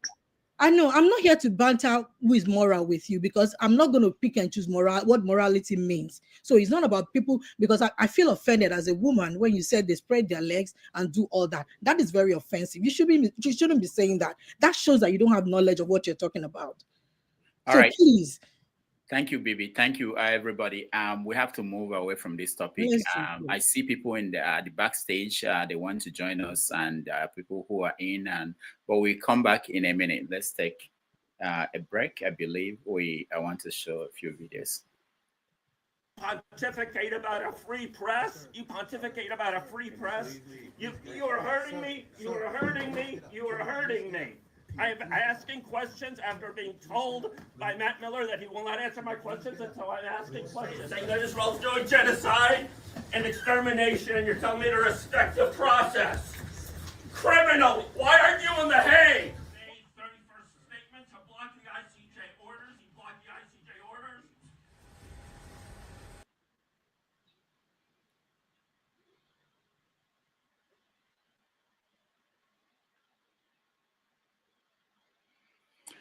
All right.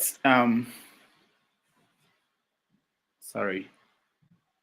I wanted to play our man, come back to our man, the man of the week. By recognition coming from the list coming from the Department of Just say I move for the rescission of my first motion. Okay. Of my amendment, yes. I rise to move the motion as the decision move as amended. Thank you, Mr. Speaker. I move to rescind the decision, the resolution of the first motion I move. Okay, Mr. Speaker, sorry, sir. I rise and I move to the issue to recite the resolution of the first amendment moved by thank you, motion. All right, that's a lawmaker representing Oyo State, not representing Boko Haram territory, Oyo State. Where is not from Edo State? Not from Edo State. What party? What party does he belong to? Probably he went to the same university. Where is Show? I think it's right. All those people. So, is he from APC? If you allow me, I'll comment and I'll go back to some of these people behind can Dr. Damages. Yeah. Is he from APC?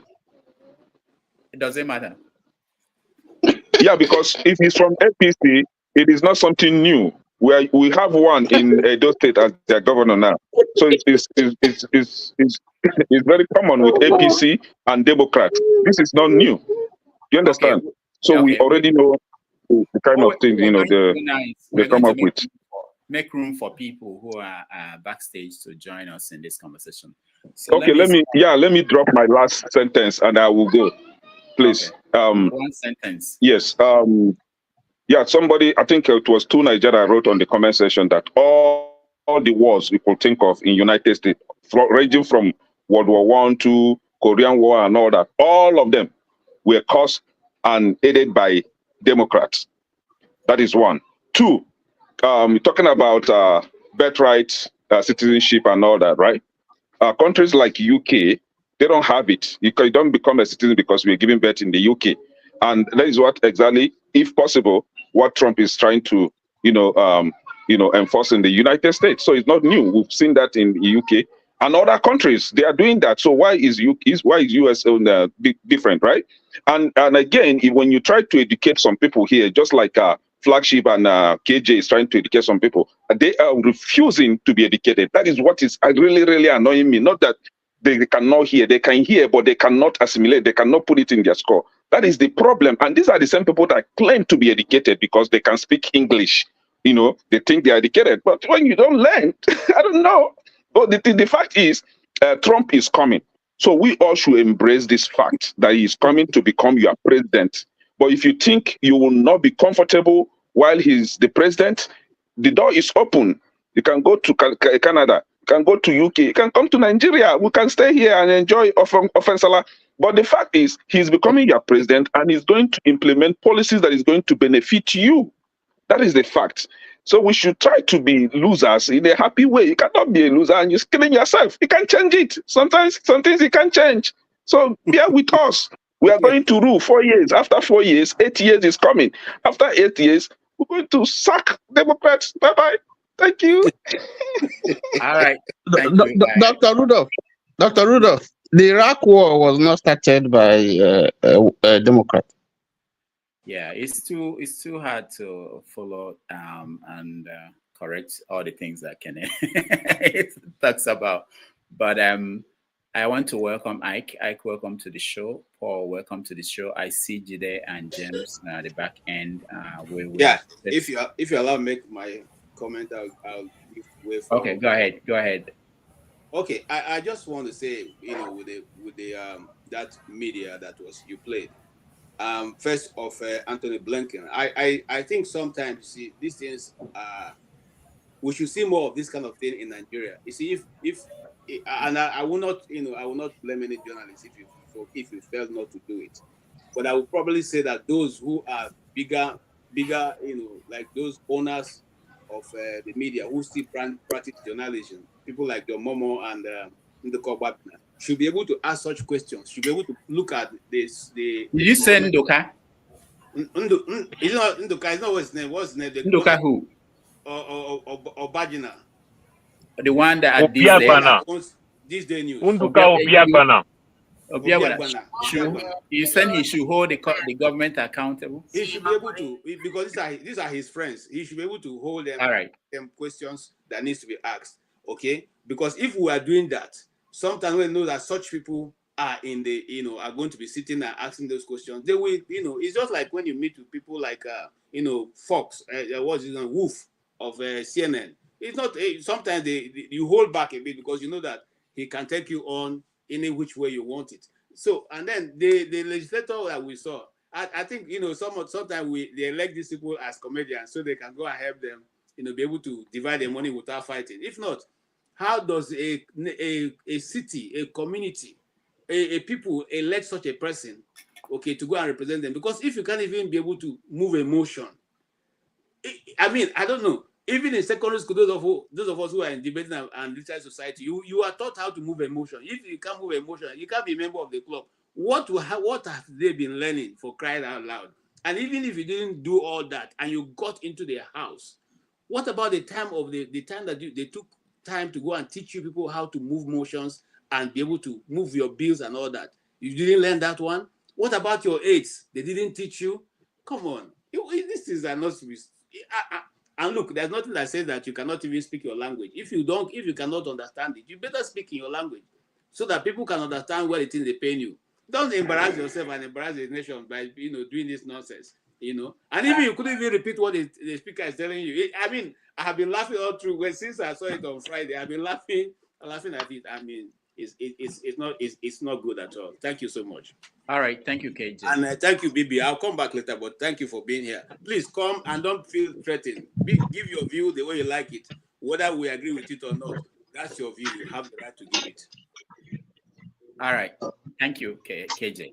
Let's change the topic. I want to welcome Jide also to the platform. Sorry, Dr. Rudolph, before you change the topic, can I make one comment about what was being discussed, if possible? Okay, go ahead. Good afternoon, good morning, and good evening, everybody. It's a happy Saturday for us to be here. First of all, I want to apologize for BBMOS for the comment of Brother Ekene. It's very insulting. All of us have wives, we have mothers, and we have sisters. Such a comment should not come from a man.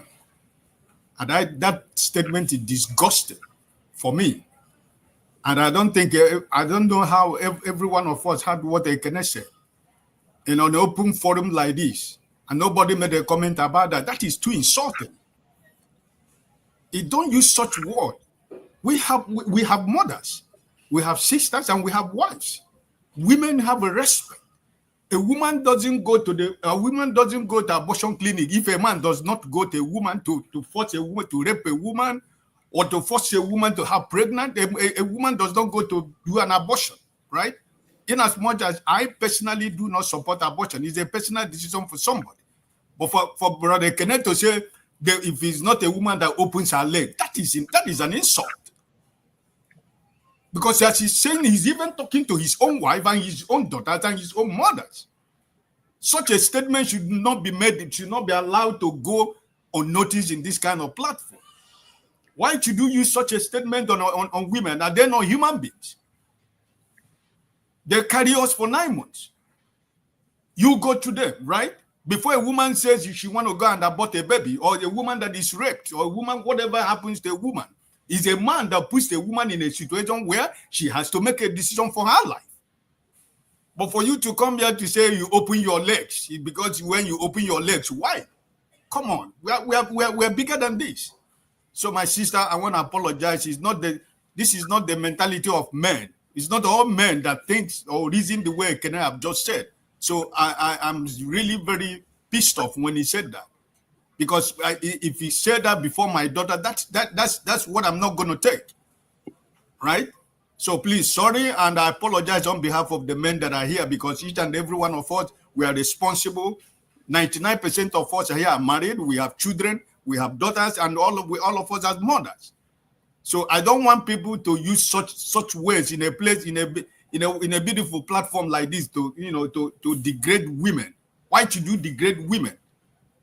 So that's the only thing I wanted to share. Thank you.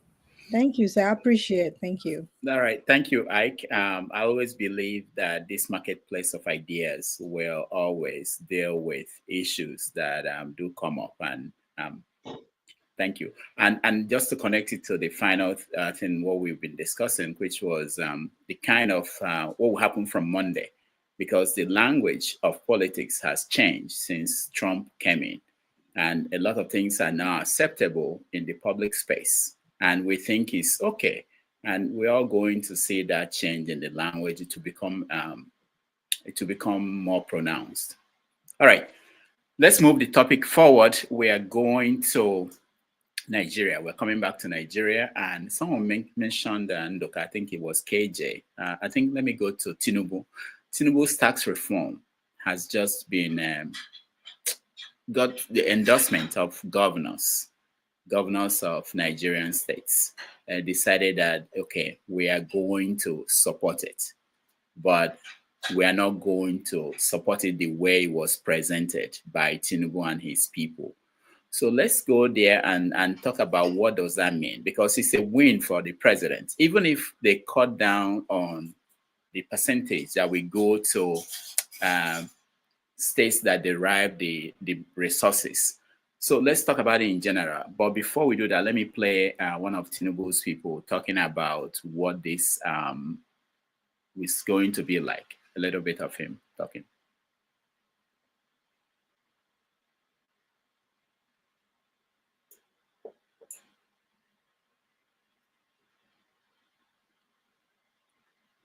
Structural. Do you know how many times Nigeria removed fuel subsidy in the past? I've lost count. I don't know anybody here who knows how many times since independence we had removed fuel subsidy. Why is it that it's always coming back? Does it have 9 lives? It was because we thought we removed subsidy, but we knew we did not. You can only remove subsidy when you set the market structures for price determination. If that structure has not been set, you know what?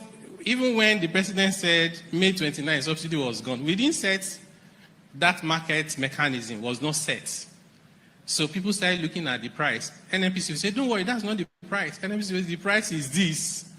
NNPC was setting the price of PMS. Before we could blink, subsidy was back.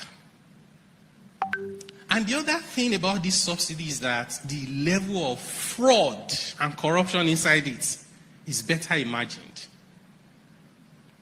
Because the incentive for fraud is so huge, there's almost nothing else you could do but to remove that subsidy. As painful as it has been, I believe that it is the necessary decision that we eventually took as a country. And we can now say that for once, subsidy is gone. I'm not sure I'll be very popular with these words I'm saying, but it's good that this is being recorded. Maybe about 2 years later, some people will watch it and say yes. Now, I'll tell you, in terms of what is, 3 things that stand out for me. One of it is economic stability. Okay? You know, stability does not mean that you are in the place you want to be. It means that you stop going up and down, because not knowing whether you're up or down in itself is stressful and it can be painful, right? Market confidence is returning. Do you know that one of the indicators is when foreign portfolio investment is coming?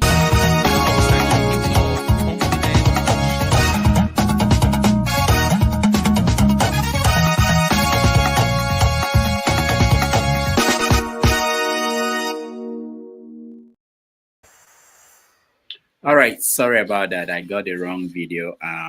But I hope most of you have been following the debate about the tax bill, and the resistance was coming from the north. They didn't want the government to change the structure where the government distributes money using this structure where there is one that is shared amongst everybody in the country, every state in the country, which is called equity, 50%, and then there's one that is shared according to the population of each state. So if you have more people, you get more money, and then there's an aspect depending on now shared to the states according to how much they were able to put into the system.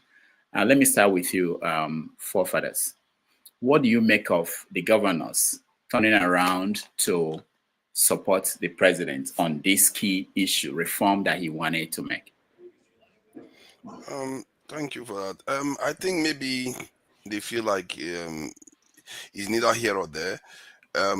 Because if you look at the bill, it's not going to change that much on the ground. From what I gather, it's not even designed to raise more revenue for the government, which for me is like, what is the point then? It's just to allocate money to different areas. And the fact that the tax bill is going to favor the South is not in dispute, because from what I gather, some of the changes that were made in there includes tax relief for small businesses and stuff like SMEs, and you know where most of the SMEs are concentrated. It's mostly in the South, and if we look at the South, it's mostly in the Southwest. It's going to be concentrated, so they are going to get a lot of the benefits that flows from that. And when it comes to payment of tax, the people that have least, it tends to hit them harder. And if you look at that from that point of view, you're going to see that it's going to hit the North harder. So the southern states generally are going to benefit more from it. Hence, not surprised the northern states are questioning the tax bill, because the people that is going to affect most will complain. But I think all in all, if it's going to clean up, I'm not sure what it's going to truly do. If it's actually going to streamline Nigeria's taxing system, and it's going to enable the government to actually be able to collect, especially more tax in an organized manner, that is a good thing. Sometimes nations, not everybody is equal in nations. We have to start getting familiar and okay with that. America, America itself, not all states are the same. You know, it favors some states than others. The same thing in the UK. In all countries, you have that.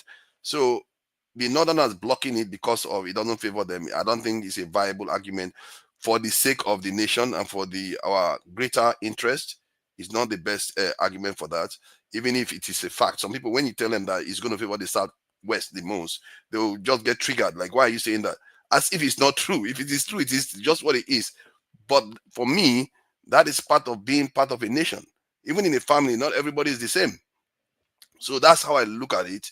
And the only area that I'm quite disappointed by is that it's not necessarily designed to raise more revenue for the government, because I thought that should have been at the core of it. If the government have more money, they can leverage that to get more money from financial institutions overseas to be able to carry out more projects in Nigeria. Most nations live on debt. Why is it that African countries cannot get it? Because we don't generate a lot of internal revenue.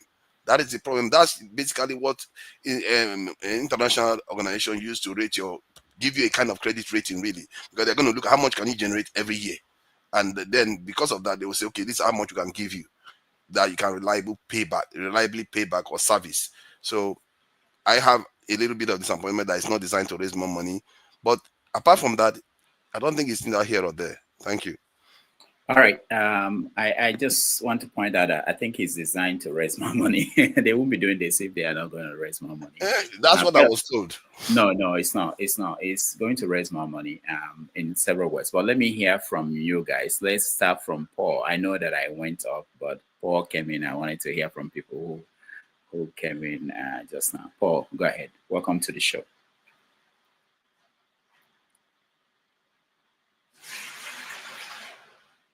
Okay, Paul cannot figure out how to. Go ahead. No, because of the noise, so I mute. So talking about the tax thing, to some extent, it is good if you look at it in certain ways. Like, for example, I'm not talking about New York State. I'm talking about just New York City. The city of New York, the population of the city of New York is more than 9 states in America. You understand? Like the state of Montana, it's like 3 times the size of New York. You understand? And one city in New York is even more than their population. And so what do you expect in things like that? Which I do understand. But on the flip side, if federal government with their own wisdom cannot do what, like they always claim, our founding father did, then shame on them. Then I expect these northern governors to do what they are doing. If federal government wake up and start making a lot of revenue from cattle, if they start making a lot of revenue from the lithium, the other things, all the minerals and the natural resources we have in the north, do you think the northerners who make money? You understand? But when we leave it for one Alaji to make those money, for one governor to make those money, we don't know how much revenue we make from other things. Tinubu, finest man, isn't the minister of solid mineral and natural resources. How much revenue did we get from there? You understand? They want to die, follow crude and all and the likes over the seaport thing. Federal government is not doing anything to invest in places like on a port, Port Harcourt, and the seaport. Calabar seaport is there. In Delta State, we have 2 seaports. We have Warri seaport. We have Sapele port. You understand? They want to push all the way to Alaja, where we have the Delta Steel Company, so that they can carry heavy duty vessels to lift off steel and the likes. They abandon all those things. I like this governor to just be stupid and fight federal government. I like it like that. You understand? When federal government, they have all these things. You can't touch it. Back in the days when we were very little, there's this song they used to play like ad. Those days, they say, those things government property and economic sabotage. How government just have all these things and nobody's touching it? Go and look at the rubber, the cotton, things that we have that they just don't touch. They just don't do anything with and every other thing. So if the people who have all these things in their backyard, federal government can't invest in all those things, that's how you spread your investment in the country wide. So government is not even doing their own part. That's why you see Lagos State will want to stand tall, make all this revenue based on our international airport, based on the seaport and the likes. You understand? Directly and indirect investment will come in all those places. Look at the traffic that people are going through. The price of properties in Apapa has gone down tremendously. People fail to understand that Apapa is GRA. As we have Ikeja GRA, that's how we have Apapa GRA. Colonial master back in the days, like they call them. I know Fofara don't like those words. They live there. How does that property started going down? You understand? Because of the traffic and everything, business can't go well. So if these guys will frustrate federal government, go and invest in all those mineral and the natural resources we have scattered in the whole 36 states, then we'll be making money. If they are making all the money in Zamfara, how much revenue do we get from gold? Remember, Zamfara don't even have an airport. You understand? But Buhari played a no-flight zone for many years because of their stealing gold. This guy will fly shopper, they throw weapons to these people, and they carry gold. That's why you get gold very cheap in some places like the Middle East and India. They just come our country, they take all this gold and the likes. You understand? Look at the fight. Look at what Trump is fighting over Greenland. You understand? Is it the snow there? No. The natural and the mineral resources that they have under those things there. That's why Trump is fighting for those things. Even when he's a NATO member, the place is protected. You understand? For the greed of how we make money. But our federal government don't do anything. You understand? Neither they will continue to kill all my family just because they want to make money from crude oil and the likes. Look, I like the fight. I like the governor to continue to do stupid. If government invest like I said, because Lagos used to be normal capital, if government go and spread the investment, put money on those investments and buying cars and furniture every year. If they put investment in everywhere, tell me whether these states will make their own revenue. That is where I'm coming from. So I like the fight. All right, thank you, Paul. We're giving everyone 3 minutes to weigh in on this. The governors agreed to keeping VAT on the basis of 50% equity. They want that to remain what it is at the moment. 30% derivation. So what it means is that if it's coming from your state, you get 30% of that for those states. And then 20%, which is the current thing for in operation. So you're moving from 20 to 30 for derivation. But what the initial proposal was saying was 60%. So Jide, Wayne. Yeah, thank you so much, Dr. Damages. I would like to continue from what Paul emphasized on a lot of things. So I'll continue from that. I'm going to talk about it from an historical perspective because, so this is my major point. Nigeria is still under colonialism. It's simple. Like, I don't want to go into going back and forth about Nigeria is still being colonized. 1960 is all a farce. We are still under colonialism. So if you look at what happened during colonial era in most of African territories, you would see that when the so-called colonial masters like Paul called them, our forefathers was not like, I don't like it, right? These colonialists, they exploited our people and took tax that they never had. They took tax from them. In fact, the Gari that we are now consuming in Nigeria, if you go look at the issue of Gari, it's connected to the tax exploitation of our so-called colonial masters of that time. I don't want to go into the nitty-gritty of that time, but there was heavy taxation on the people when they did not have anything. Now, I will now connect it to the present. Why do I say we still have colonialism in Nigeria? The elites of Nigeria, they are now those so-called colonial masters. They are now them now. So they put them there, they left, they put them there to represent their interests. I have just 3 minutes. I said that Paul mentioned something about the resources that we have in Nigeria and why they've not been harnessed to generate revenue. So there's something we need to understand. I've talked about this before on this show. In the 1980s, Nigeria signed an agreement. That agreement is still being implemented up to now. It's still on course. It has not expired. Which was called the Structural Adjustment Program, where the Nigerian government, the Nigerian state, cannot harness its resources for public need for the people of Nigeria. It should be controlled by multinational corporations or private entities. That's the reason why the resources of the Nigerian people cannot be used, cannot be harnessed for the development of Nigeria. Look at what they did in Libya when Muammar Gaddafi nationalized the oil in Libya. Look at what they did. Libya never borrowed money from IMF and World Bank. They never borrowed any money from IMF and World Bank. And Libya was called a sponsor of terrorism. And look at Libya today. Look at what they did to Libya. That's to tell you what we are fighting against. But we don't realize we are fighting against it. So the point I'm making is that these policies that have been implemented by the Nigerian government are a manifestation of why we need to understand that we are still under colonialism. These policies are colonial policies. They are there to entrench and make the people miserable. I'll just stop there. Thank you. All right. Thank you, Jide. We'll go to CM. CM, you are next.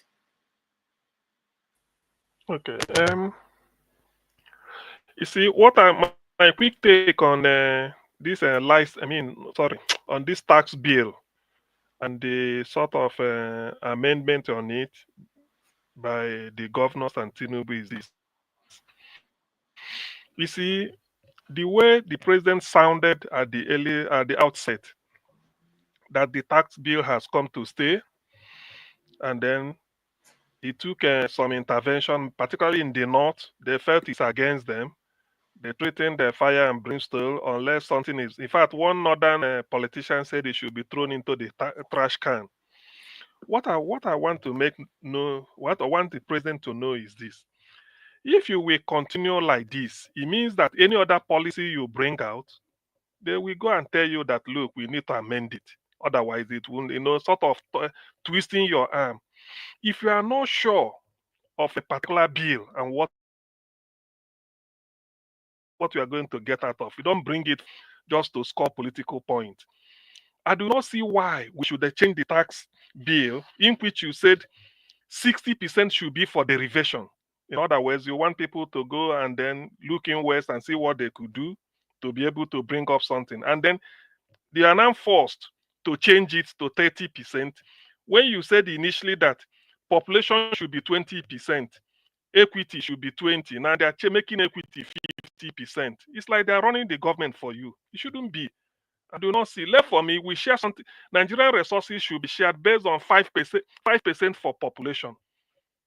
5% should be for population, 15% maybe for equity, 80% derivation. Everybody should be able to work hard and then bring something to the table. And this sort of what this reminds me of, sort of what this points to is Tinubu should be fast in his restructuring. You can't be, what you want is that to do something for themselves, give them the power, share the weight of the federal government, remove so many responsibilities from the federal, give them to state. You cannot be having lithium in your state and you are borrowing money. You can mine it, keep 80%, bring out 20%. This is what we need to do. We can't be practicing feeding bottle democracy in 2025. That is what all these things are. Not all these half measures. You go back. You are not doing anybody a favor. Some states have coal. They can partner with anybody and generate electricity at least for themselves. So why should we be doing all this? That is what this thing tells me. To me, Tinubu is not fast enough, and I want him to be very, very fast in restructuring all these things he's doing through the back door. Thank you. All right, thank you, Sam. The flagship. Thank you. So can you hear me? Yeah, go ahead. We can hear you. Okay, good. The fight that is going on right now, I think it's not fair to say all 36 governors were in this fight. The North know how disadvantageous this tax reform would be to them. There is nothing that they are producing right now. Don't forget that the North is being ravaged by insecurity. So if this proposed tax bill by Tinubu goes through, they are totally out of finance, of funds, because their farmers or their farmlands cannot be cultivated. Terrorists are everywhere in the North, and they are reduced to nothing. To add on top of that, the Northern folks are really not trained. Trained would be a bad word. They are not used to working. It's always been reliance on what the South provides. And the majority of the oil wells in the South are owned, or should I say, given to folks from the North. So it makes sense to them to say all the revenue generated from the South, from the oil, should come to the North. So right now, they opposed the 60% for derivative. That's not going to do them any good. 20% on population, and they have the larger numbers. I thought that this would be something that would be welcoming to them, since they have the numbers, they can use it to their advantage. But does this not bring to light something that some of us have always queried and questioned in the past? That number that is being attributed to the North, that is more than the South, places like Kano, Sokoto, Borno, and the rest of that, they may really not have it. It's not what the census, whatever the figures were from the last time, that shows from the North that really is. Because if the 60% as proposed by the president was allowed, they don't have the population to cultivate their lands. The cattle rearing they are doing is just only the Fulanis that are there. So it's going to be very disadvantageous to them. That's why the Northern governors fought back. I was hoping to see that the governors from the South would at least push back against the North in this reform that Tinubu proposed. And lastly, here's what it is. Tinubu is paving the way for his son to become governor of Lagos. That's why he proposed the 60%. And if that had gone through, You all know that the money and the taxes that will be gotten from the South, majorly from the Southwest, is going to go to him. Let's be frank about it. Lagos and maybe Port Harcourt, let's add Warri to Delta State to it, may get the biggest share. And the folks in the North are not willing to release their natural resources. They're not willing to mine them, or at least allow the money that is gotten from it to go to the national account. It's only designated to a selected few there. So why not take from the South, where it is free and they get the majority out of it, than having this bill go through? So I think that their pushback favors them. To those of us here in the South that are going to be getting 30% of what is taken out of our lands, it's disadvantageous to us. My blame actually is on the Southern governors, majorly those in the South and the East or Southeast, that never pushed back to ensure that the resources, they are paid well from it, or at least it is apportioned to their states at the maximum level. All right, thank you, Flagship. Let's go to Tone. Oh, Bibi, you. No, Dr. Dome, can I leave now and come back, please? Okay. Thank you. All right. Thank you. Tone, go ahead.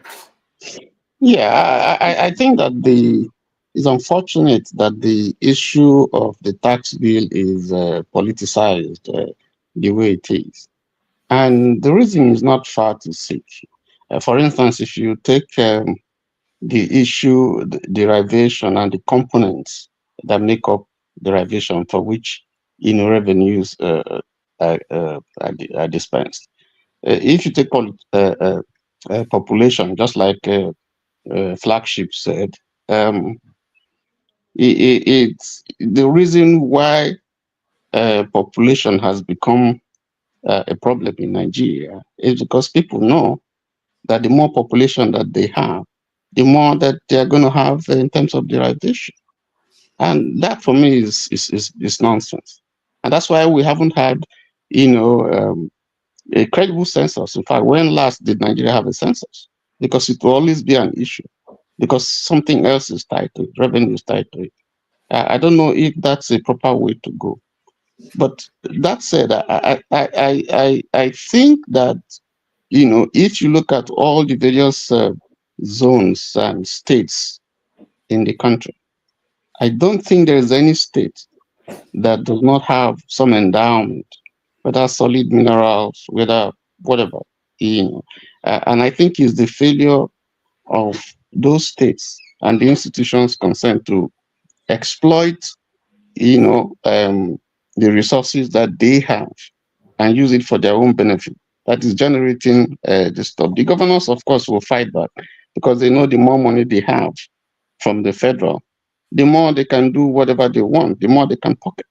And then there's also, I think, the fear that there's a Lagos model that people have behind them that is probably behind this tax bill thing that is being proposed, that eventually probably would have one company, that would be in charge and just like it is done in Lagos, and who knows what happens when that happens. So there's so much suspicion,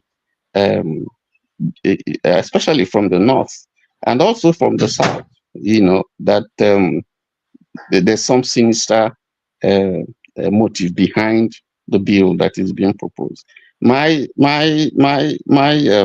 advice, I will key into what CM said, that you see, states should be left to generate, giving a leverage, to hold back whatever revenues are generated from the areas, and then send something, a particular percentage to the center.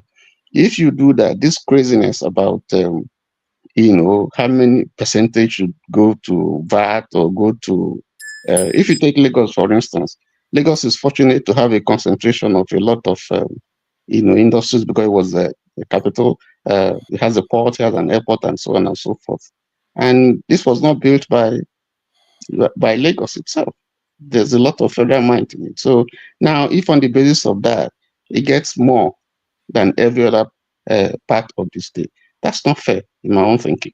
So I think there's a need actually to even rearrange, look at the entire strategy and maybe retool it or rejig it in a way that it will favor everybody. And I think that will mean every state, whatever you generate, take a certain percentage and then send the rest to the center. That's the way I look at it. And then you have less acrimony than we're having now.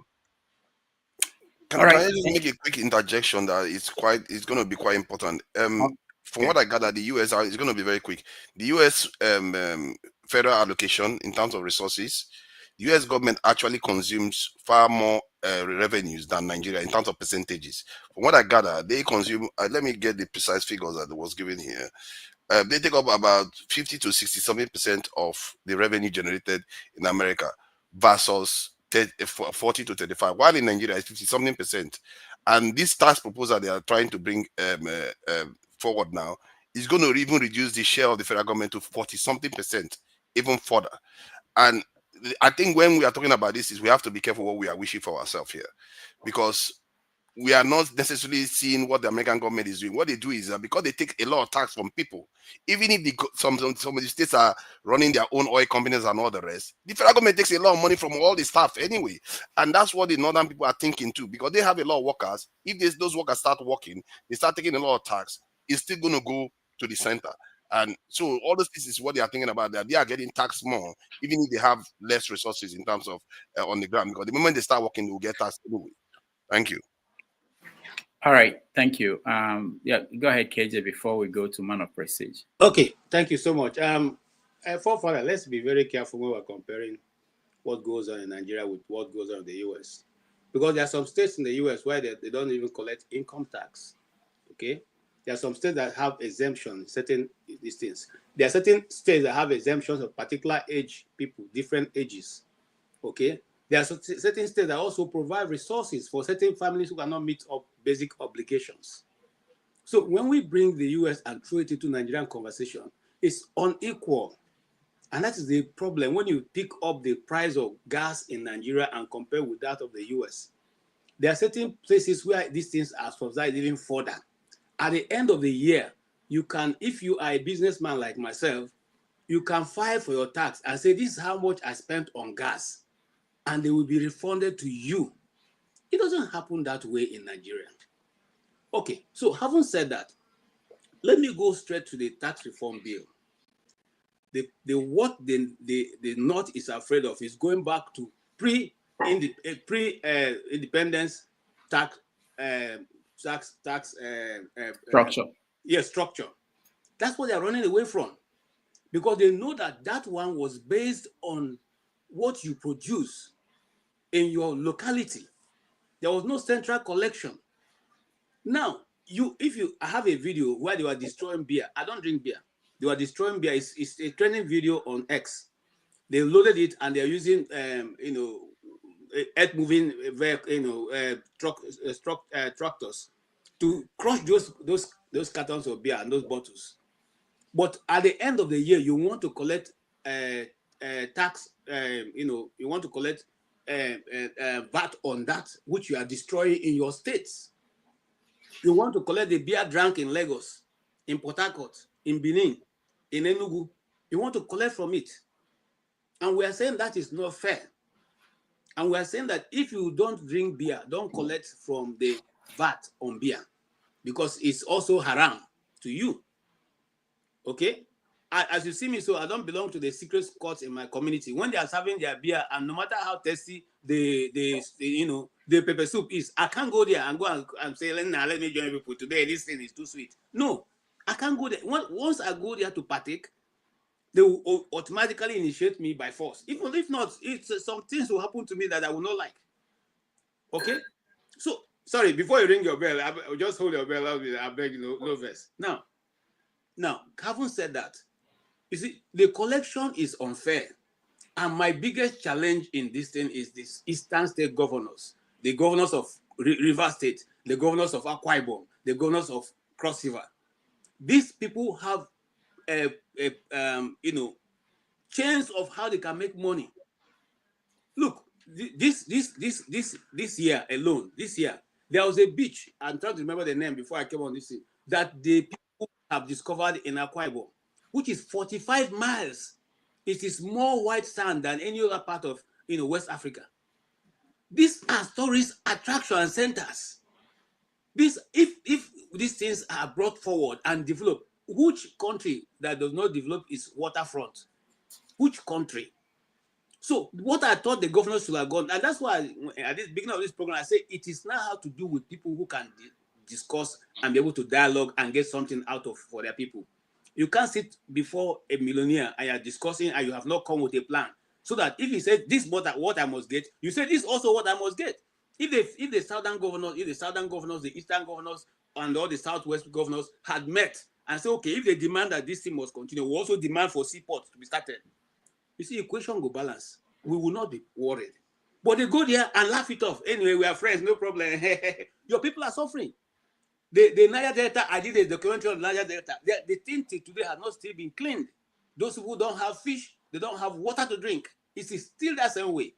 And then we go to a meeting and they say, no, it must remain the way we want. And you people accept and come out and you are rejoicing. Well, we have done it, we have done. That is the bane of Nigeria. The next 60 years will still be the same place until we push people to the point where they can think and invent ideas that can help develop Nigeria and their society. It's not going to change. You can't continue to collect from the center. You keep dragging from the center. How long will it go to? Let me tell you something. Let me shock you. This is my own opinion. If the South had refused their own this thing, you see, they will have divided the country. That's the next agenda we will have seen. We will have been divided. But because we keep accepting and giving them that, you can go ahead and do what you want. That's why we keep being where we are. And nobody's going to move forward. Thank you, sir. All right, thank you. Man of Prestige, hold on, okay? Before you speak, let me just remind our audience that tomorrow on 90 Minutes Africa, we have Dr. Moses Paul joining us. He's an author and thought leader in Free Nigeria movement. He's also one man who has been traveling with P2B in the last 1 year and a half all across the world and Nigeria. So he's going to join us. He's going to tell us about P2B that nobody knows, which will be quite interesting. If you can join us, please do. He's the one that all the pictures you see of P2B, all the videos of places he's been to, he's the one responsible for that. So if you can join us tomorrow, that will be wonderful at 12:30 p.m. New York time and 6:30 p.m. Nigeria. All right, Man of Prestige, we have about 5 minutes before we hand over to the next stream. Okay, you need to add a minute to my time because I have something. I'm going to speak about this tax. Then I need to add something that's very dear to me. So Okay. let me begin. I'm a proponent of tax increase in Nigeria. The tax increase the tax need to be reformed in Nigeria. There's no doubt about it. Because if you look at Nigeria space right now, I believe right now we have one of the lowest tax, in the whole world. I think we are contributing about 5% that we contribute to our GDP, which is very low compared to other developed countries, which contribute like about 15 to 17% to their GDP. So we can't live on that. We definitely need a tax reform. But the only issue I have is our per capita income needs to increase in order to merit that tax increase. That's a reform that has to be done. I mean, there's no way about it. We definitely need a tax reform, but it has to be, it have to be proportional to the, done. But the only area I'm concerned again is, how the tax is going to be collected. Because right now we're hearing there's an agency that's going to be collecting the tax reform, but I'm kind of skeptical because what we have in Lagos is alpha beta. It might become alpha omega, right? When Tinubu finish, because there's no doubt about it. We know what goes in Nigeria. So that's my only concern. So let me go about this tax reform, what we are seeing right now. I think what's causing the problem is the VAT part of it, the VAT. Like Tinubu proposed the 60-20-20. I think equality 20, population 20, and 60 for derivation. In my own opinion, that's close to being about right, or they negotiate at least 50% from derivation of 45 or whatever, but not what the governors are proposing. Because if you look at what the governors are proposing right now, there's nothing different from the existing protocol. Because all they did remove equality, remove 10% from equality and put it in the reservation. That's what they do. There's nothing different. I'm even surprised Tinubu is thinking about accepting it, but I don't know. I'm even, faulting the certain governors for making that kind of proposal. That's not even close. The reservation should be at least 50%, regardless of saying, listen, from the Southeast, it's going to affect us, but that will wake up the governors and everything. They have to, they have to do something for themselves. So that's why I'm faulting the certain governors for coming out with this. What they're proposing doesn't make sense because we have the population still 50%. So they change from 20% equality. They put that 10% and put it in derivation 30%. So it's not close. There's nothing good in my opinion. That's what I have to say. So we should what come out in that proposal. I think everything is still in the making. There's nothing like everything is dust. No, it's not dust. Like I said, the governor didn't change that much. Just 10% they changed. So there's no difference. So having said that, I think what concerns me a lot is about what's going on in the Southeast. That's where I consider that a marginalization. And let me say what I'm saying. It's about the high pressure gas pipeline. If you look at the Southeast, they account for at least 50 to 60%. I don't want to exaggerate it. At least 60% of the gas reserve in Nigeria, and there's no high pressure gas pipeline coming from the Southeast. You have them in Kaduna, Kanu, and a place called Bashi or whatever they call it. So that is highly discriminating, in my opinion. I don't Southeast or them solution and all that kind of nonsense. They're not doing nothing. They need to pressurize, talk to Tinubu. I mean, you have a place that accounts for over 50% of the gas reserve in Nigeria, and there's no high pressure gas pipeline. You have all of them in the north. They're supposed to be sending them to Niger or whatever. I don't know if that's going to work because we don't have a good relationship with Niger right now. So it's something to be talked about. We should be talking about whatever is going on in that area. And when it comes to the Southeast, the only people that I can see performing is the Enugu governor. Governor, giving that money, he's doing well. And Abia State governor, but the rest, Ludo and those of them, I mean, they are morons. They are nonsense. I'm going to call them moron on national TV. They are not doing anything. So I fought them. I just come back from that place. Hope Uzodinma is probably the worst performing governor, in my own opinion. Like I said, he's busy making babies. I'm going to call him out the second time again. Thank you. All right. Thank you, man of prestige. Paul, you're next. Oh, thank you. I know I've said some things about the tax something, but I still want to emphasize more because it breaks my heart. Look at what man of prestige is saying with the Southeast and everything.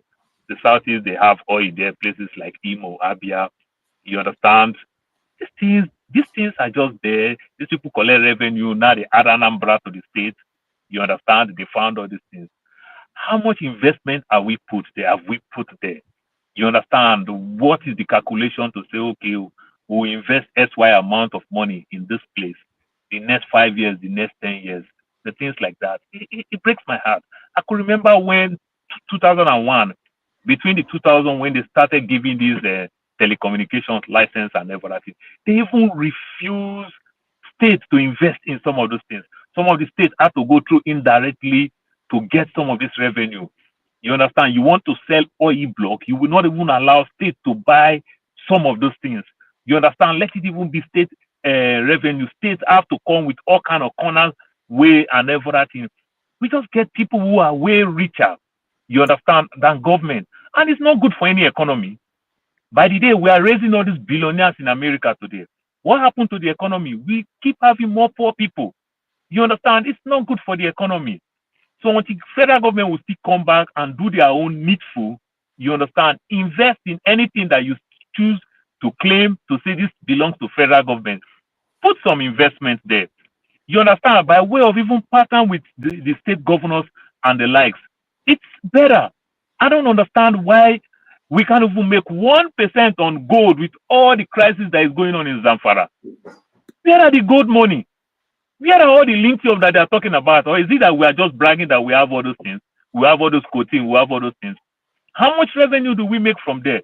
But you know the funny part of it, government to themselves, they don't invest there. That's why the Chinese are just taking all those things. You understand? Indian, they're just taking all those things. They don't invest there. There's no physical investment there. The few physical investment we can see back in the days, today we are still challenging government. Like the Delta Steel Company, the Ajaokuta Steel Company, the Delta Glass. You understand? Physical investment that you see. And everything. When Germany faced the problem with Russia and Ukraine, they go back to coal.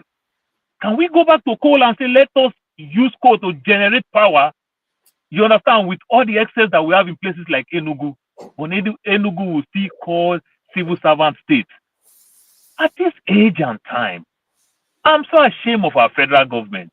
You understand? Then the governors, they are just puppets, like the way the governors use the local government chairman. They can't do anything. Everybody go there just to go make money. That's why the system is bastardized, and it will remain like that. If they choose not to change, it won't do anything. Doctor, very many persons don't know that they have a lot of cocoa in places like Akwa Ibom. Akwa Ibom have a lot of cocoa. As a young boy, we used to lift tons of cocoa in Akwa Ibom. You understand? But if they call cocoa today, people will still have that mindset of, oh, cocoa, Ondo State, and the likes. When we have these things, we don't even touch all those things. It's laughable, and we can't grow like that. Then, forefather, before I forget, forefather, don't use the US in terms of federal government and Nigeria. It's a different thing. It's a different thing. When you see Festus Keyamo say, "Oh, I met the people in Miami International Airport. I met these things." My brother, many of all these airports belong to local government, not even state. Local government, not even state. When you hear Atlanta Airport, it's not the state of Atlanta. They invest there because they make more revenue in terms of tax. But this airport belongs to the city. So understand some of those things. So if the city make more money, it's good for federal government to also get more taxes. But in our own case, federal government own the port. Federal government own the airport. Take your hands off those things. You understand? When the city owns some of those things, the state owns some of those things, the federal government will become lion to make sure that they make money from those things. But when federal government owns it, they just abandon it. Look at old secretariat. Even when Tinubu was governor, Tinubu fight Obasanjo to buy the old secretariat, federal secretariat Ikoyi. Guess what? Tinubu fight government 2001. It's still there lying fallow. That is the federal government secretariat that IBB left in the 80s. You understand? It's still lying fallow there. That's how federal government works. America government don't own things like that. For interjecting, It belongs to state owning and stuff federal. doesn't define whether you are successful or not. McDonald's franchises that are present all over the world is not owned by the central McDonald's this in administration, but yet they are still making profit. Even if you own something, if the profit is going to the central government, so that's why McDonald make profit, because McDonald do franchise. You understand? So they sell product to you, like as we have Mr. Biggs in Nigeria, owned by UAC. You understand? It's franchise. Like as you have gas station. You understand? Franchise. You don't so own if I sell you a franchise, then I'm making money for you at ease. But in our own case, federal government own the thing. Don't own. Let people run these things and you make your own revenue. Then you open your eyes to take your money. You understand? By way of taxing, you understand? And if this business is going down, you can bail them. We say we want federal government to earn less from the center. You found out now that the Nigerian government is earning far less from the resources in Nigeria compared to the states. Now we want to shift it that it's ownership that is the problem. We are going to kill the center in Nigeria before we rest, because we don't really truly study structures of nation when we say these things. I don't think you are much knowledgeable about these things that you are talking about. I didn't make it up. It's the data that I'm looking at. I stand to be corrected. I don't think so, because federal government own these things and they can't even manage what they own. You understand? Why do you say you own all these things? The solid mineral, how much revenue did you make from there?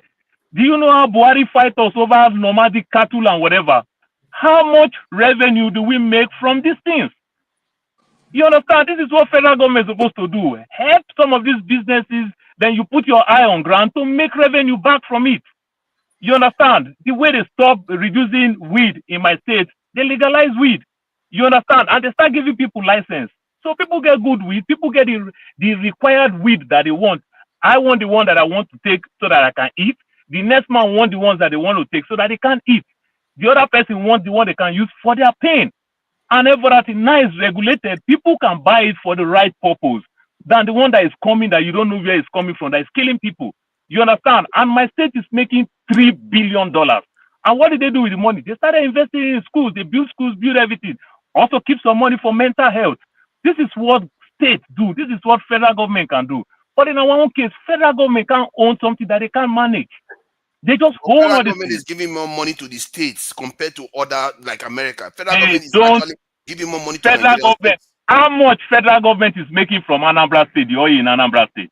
How much are they making from Imo? How much are they making from Apia?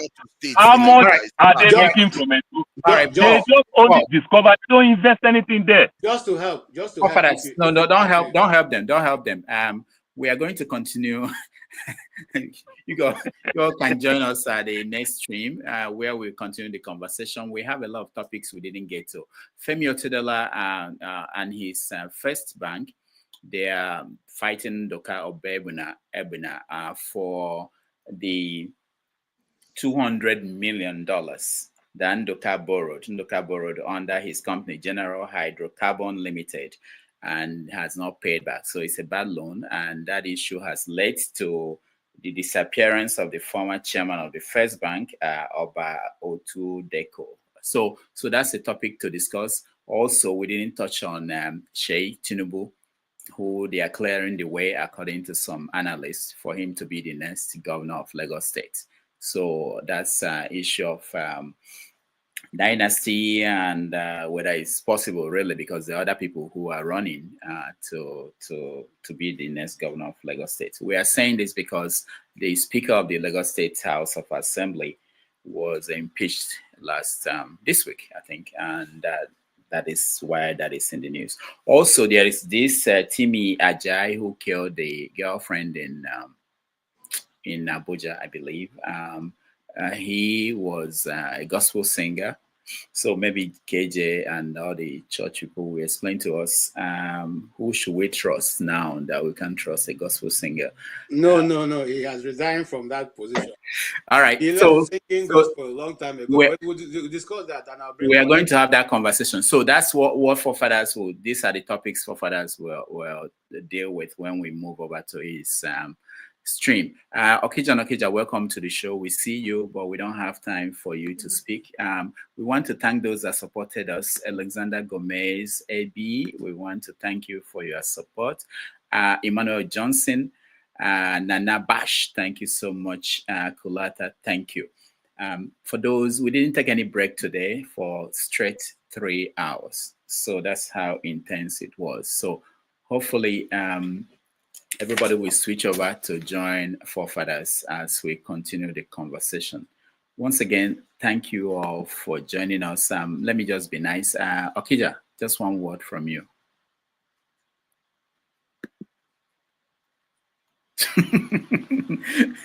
All right.